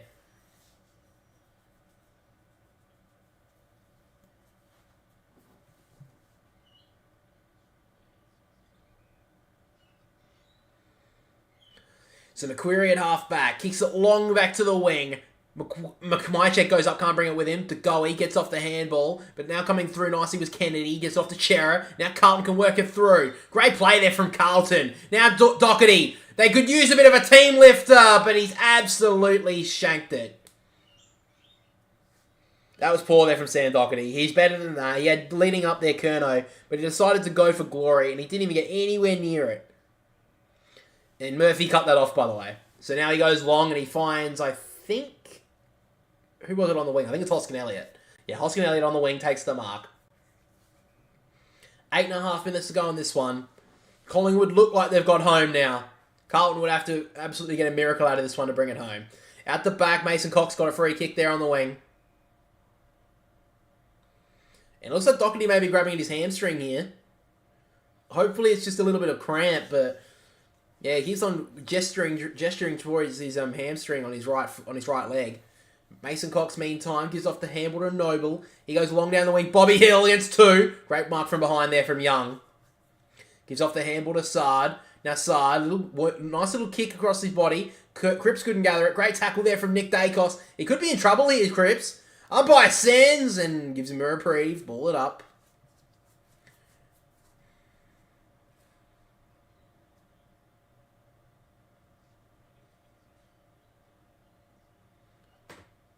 Well, he grabs his left leg there.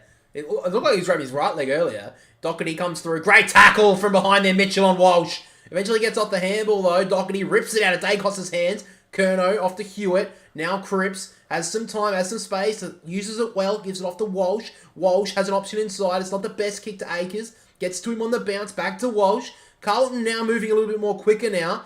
Now he goes long to a 1-on-1 inside the pocket. Kerno gets the free kick anyway. Great work from Charlie Kerno. There's still a bit of time to go.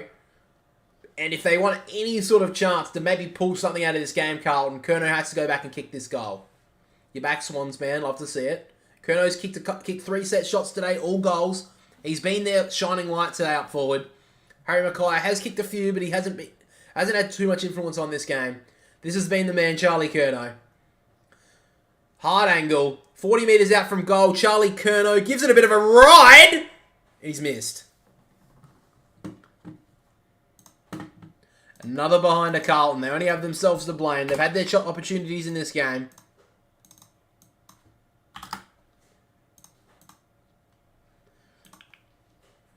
So Friday night next week, Carlton versus Sydney. It's going to be a big game for both the clubs.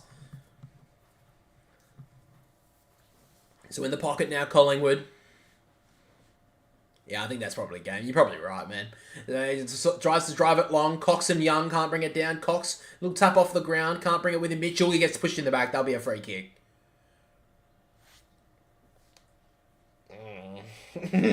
That was a push in the back. But anyway, it'll be a ball up. Who do you think is going to win? I think Carlton, just because they've got the tall forwards. And if they do send it up like they do, they just kick it up towards them, they will take marks. Because I don't know if Tom McCartan comes back next week or not. We'll have to see. But I think Carlton at this stage. In the middle now, Carlton are working it through nicely. Walsh over the top. Handball was ill-directed, though. And Nick Dacos cuts it off. Eventually, wheels around on the right boot. Goes long to Cox. Great mark on the wing. Mason Cox takes his sweet time. 6 minutes to go in the last quarter. Goes inside, finds Noble. So now Collingwood just trying to take take a few minutes off the clock, secure this win and secure a top position outright. This will be their 9th win of the season out of 10 games. They've played brilliantly today this year, Collingwood. Long kick, finds Hoskin Elliott. A lot of people thought Collingwood may have fallen off this year after the great run they had last year, including myself, but Collingwood have just stepped it up a notch. Hoskin Elliott goes in short, finds Dacos. About 60 out from goal here, Josh Dacos. Carlton are just refusing to man up, and this is unprofessional. Pendlebury takes the mark. Brisbane and Collingwood, Granny would be amazing. Yeah, well, that would be interesting, wouldn't it? So Pendlebury sets it up, and Mason Cox, all on his own, had an easy lead up on that, and that is just inexcusable from the Carlton defence. A great kick from Pendlebury. But a Mason Cox now to absolutely ice this game shut.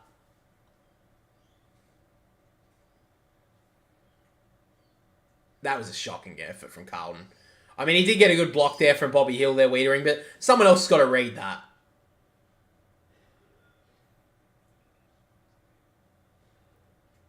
So Mason Cox to shut this game to bed. Kicks towards goal. Mason Cox kicks the goal.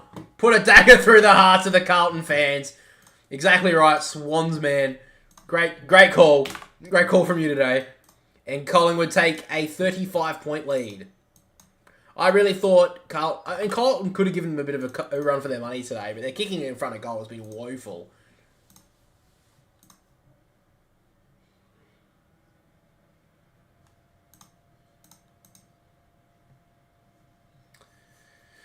Alright, so in the other game currently, GWS versus St Kilda. St Kilda lead it by 2 points, nearly at half-time now in that game.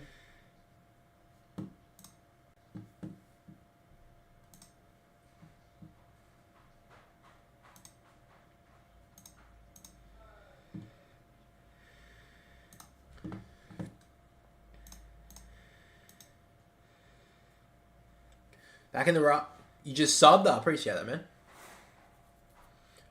Appreciate you subbing to the channel, man. Got to keep the Swan supporters together, especially in these times.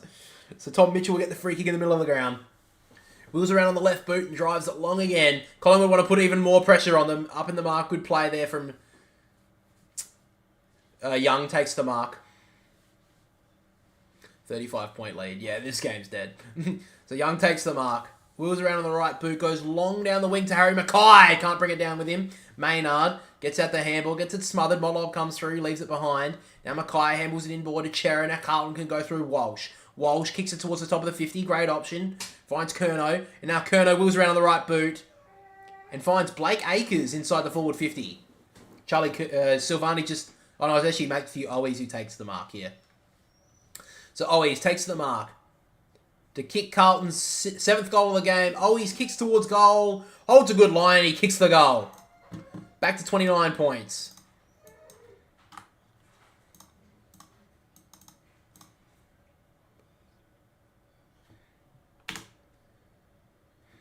Looks like the game...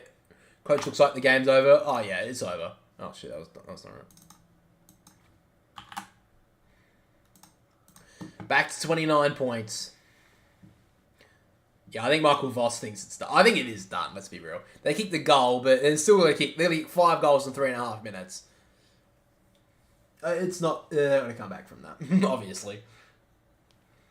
I'm not going to be like a commentator who says, oh, if they get one more, they're right back in it. The game's done, bro.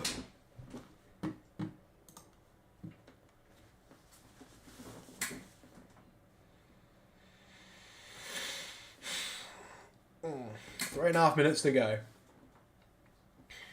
Umpire thuds it down again. Cameron wins it down. Mitchell leaves it behind. Almost got a high one there, Doherty. Drives his head into the ground. That can actually put you in trouble. He looks okay, though, obviously.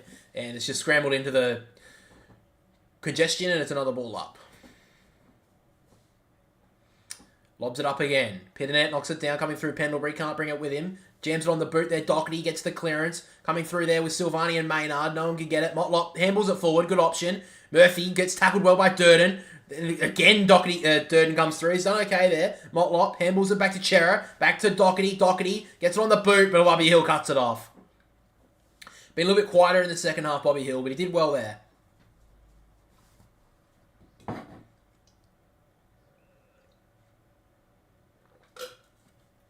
Yeah, Collingwood get the ball, they hold it down, yeah. They've slowed it down. Good call.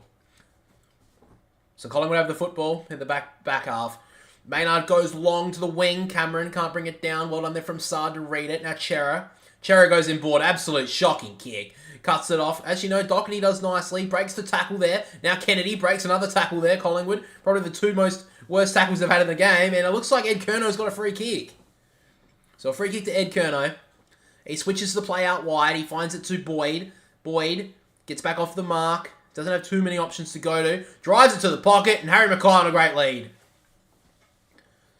Good finish there. Harry Mackay to bring it back to a 23-point game. This would actually be the closest Carlton have been since, I think, the first quarter? It's for his third. It doesn't make a difference. They need 4 goals in 2 minutes, but... So Harry Mackay kicks towards goal. It comes back. It's coming. And it's missed. And there's a behind. Carlton's kicking at goal today has been woeful. 7 goals, 15. You turn that around, they win this game. And to be honest, these goals they have missed haven't been that difficult. Josh Dacos goes out wide. He turns it over, though. Pitternet will get the ball. Just dismal, I agree. And I mean, we're Swan supporters. We know how dismal kicking can be this year. Goes long. Darcy Moore fists it away. Coming through is to Goey. Just runs, lets everyone pass him. Gets tackled well, though. And I think he's been pinned. No, plants the call. Noble. Gets away. Kicks it out wide. It's a good kick. Finds Crisp.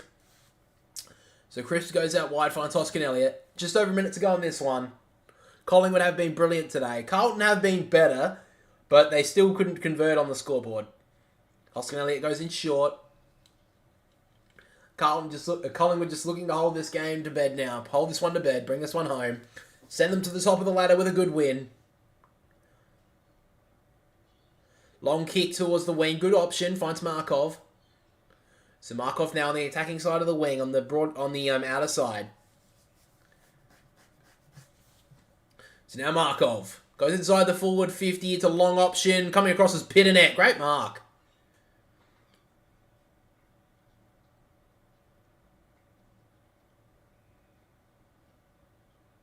Good kick out wide. Finds Ed Curno. And now a good handball. Finds Doherty. Doherty goes out wide. It will get to, I think it's Durden on the bounce, but it rolls under his legs. And he keeps it in. Durden did well. Walsh gets the football. Takes the tackle though. And great play there from Collingwood. Even to the final 10 seconds of the game, Collingwood is still putting on a lot of pressure. It's been great footy. Darcy Moore, probably been best on ground for the day. 11 intercept marks. He's done brilliantly today.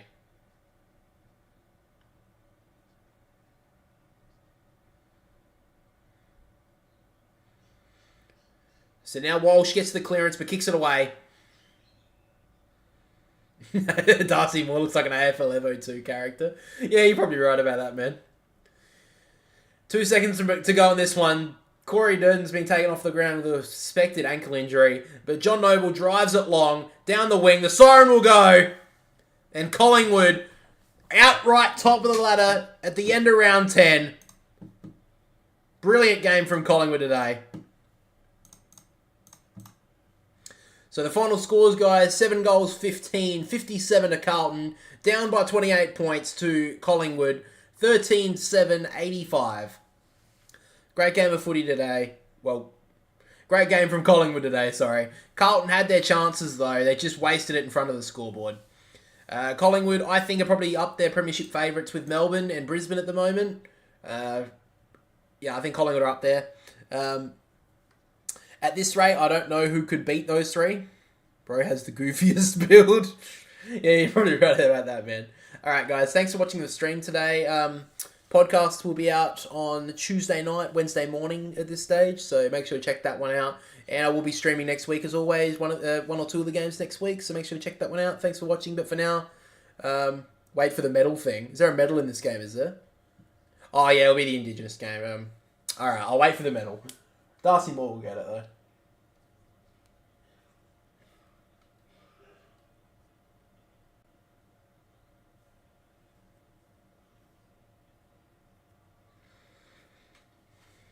Alright, where's the medal? Come on, give us a medal.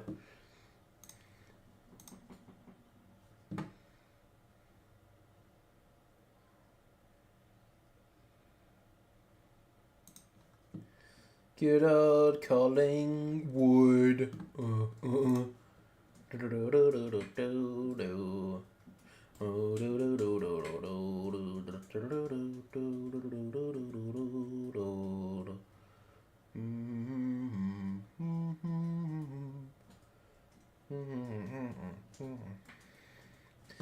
If I had to give the 3 votes, guys, I'm giving Darcy Moore the 3 votes. He was brilliant. 2 votes to Scotty Pendlebury. I think he played really well. And Josh Dacos, I'd give the 1. He played really well, especially in that last quarter.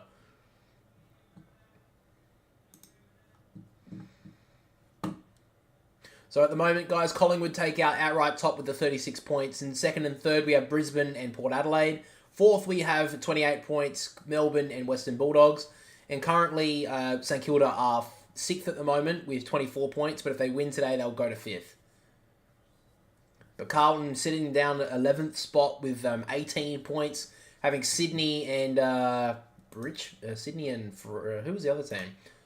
Sydney and Gold Coast right behind them, and Richmond in 14th with the 14 points.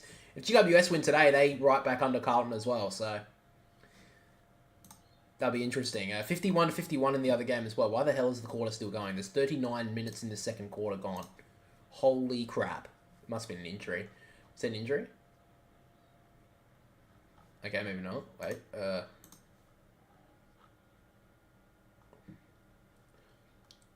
GWS have had 2 injuries, so they've already used their sub. Who's the subs? Callan Ward and Ben Patton. Are any of them on the bench? Ben Patton's still on the bench, so he's still in. GWS used their sub, that's why.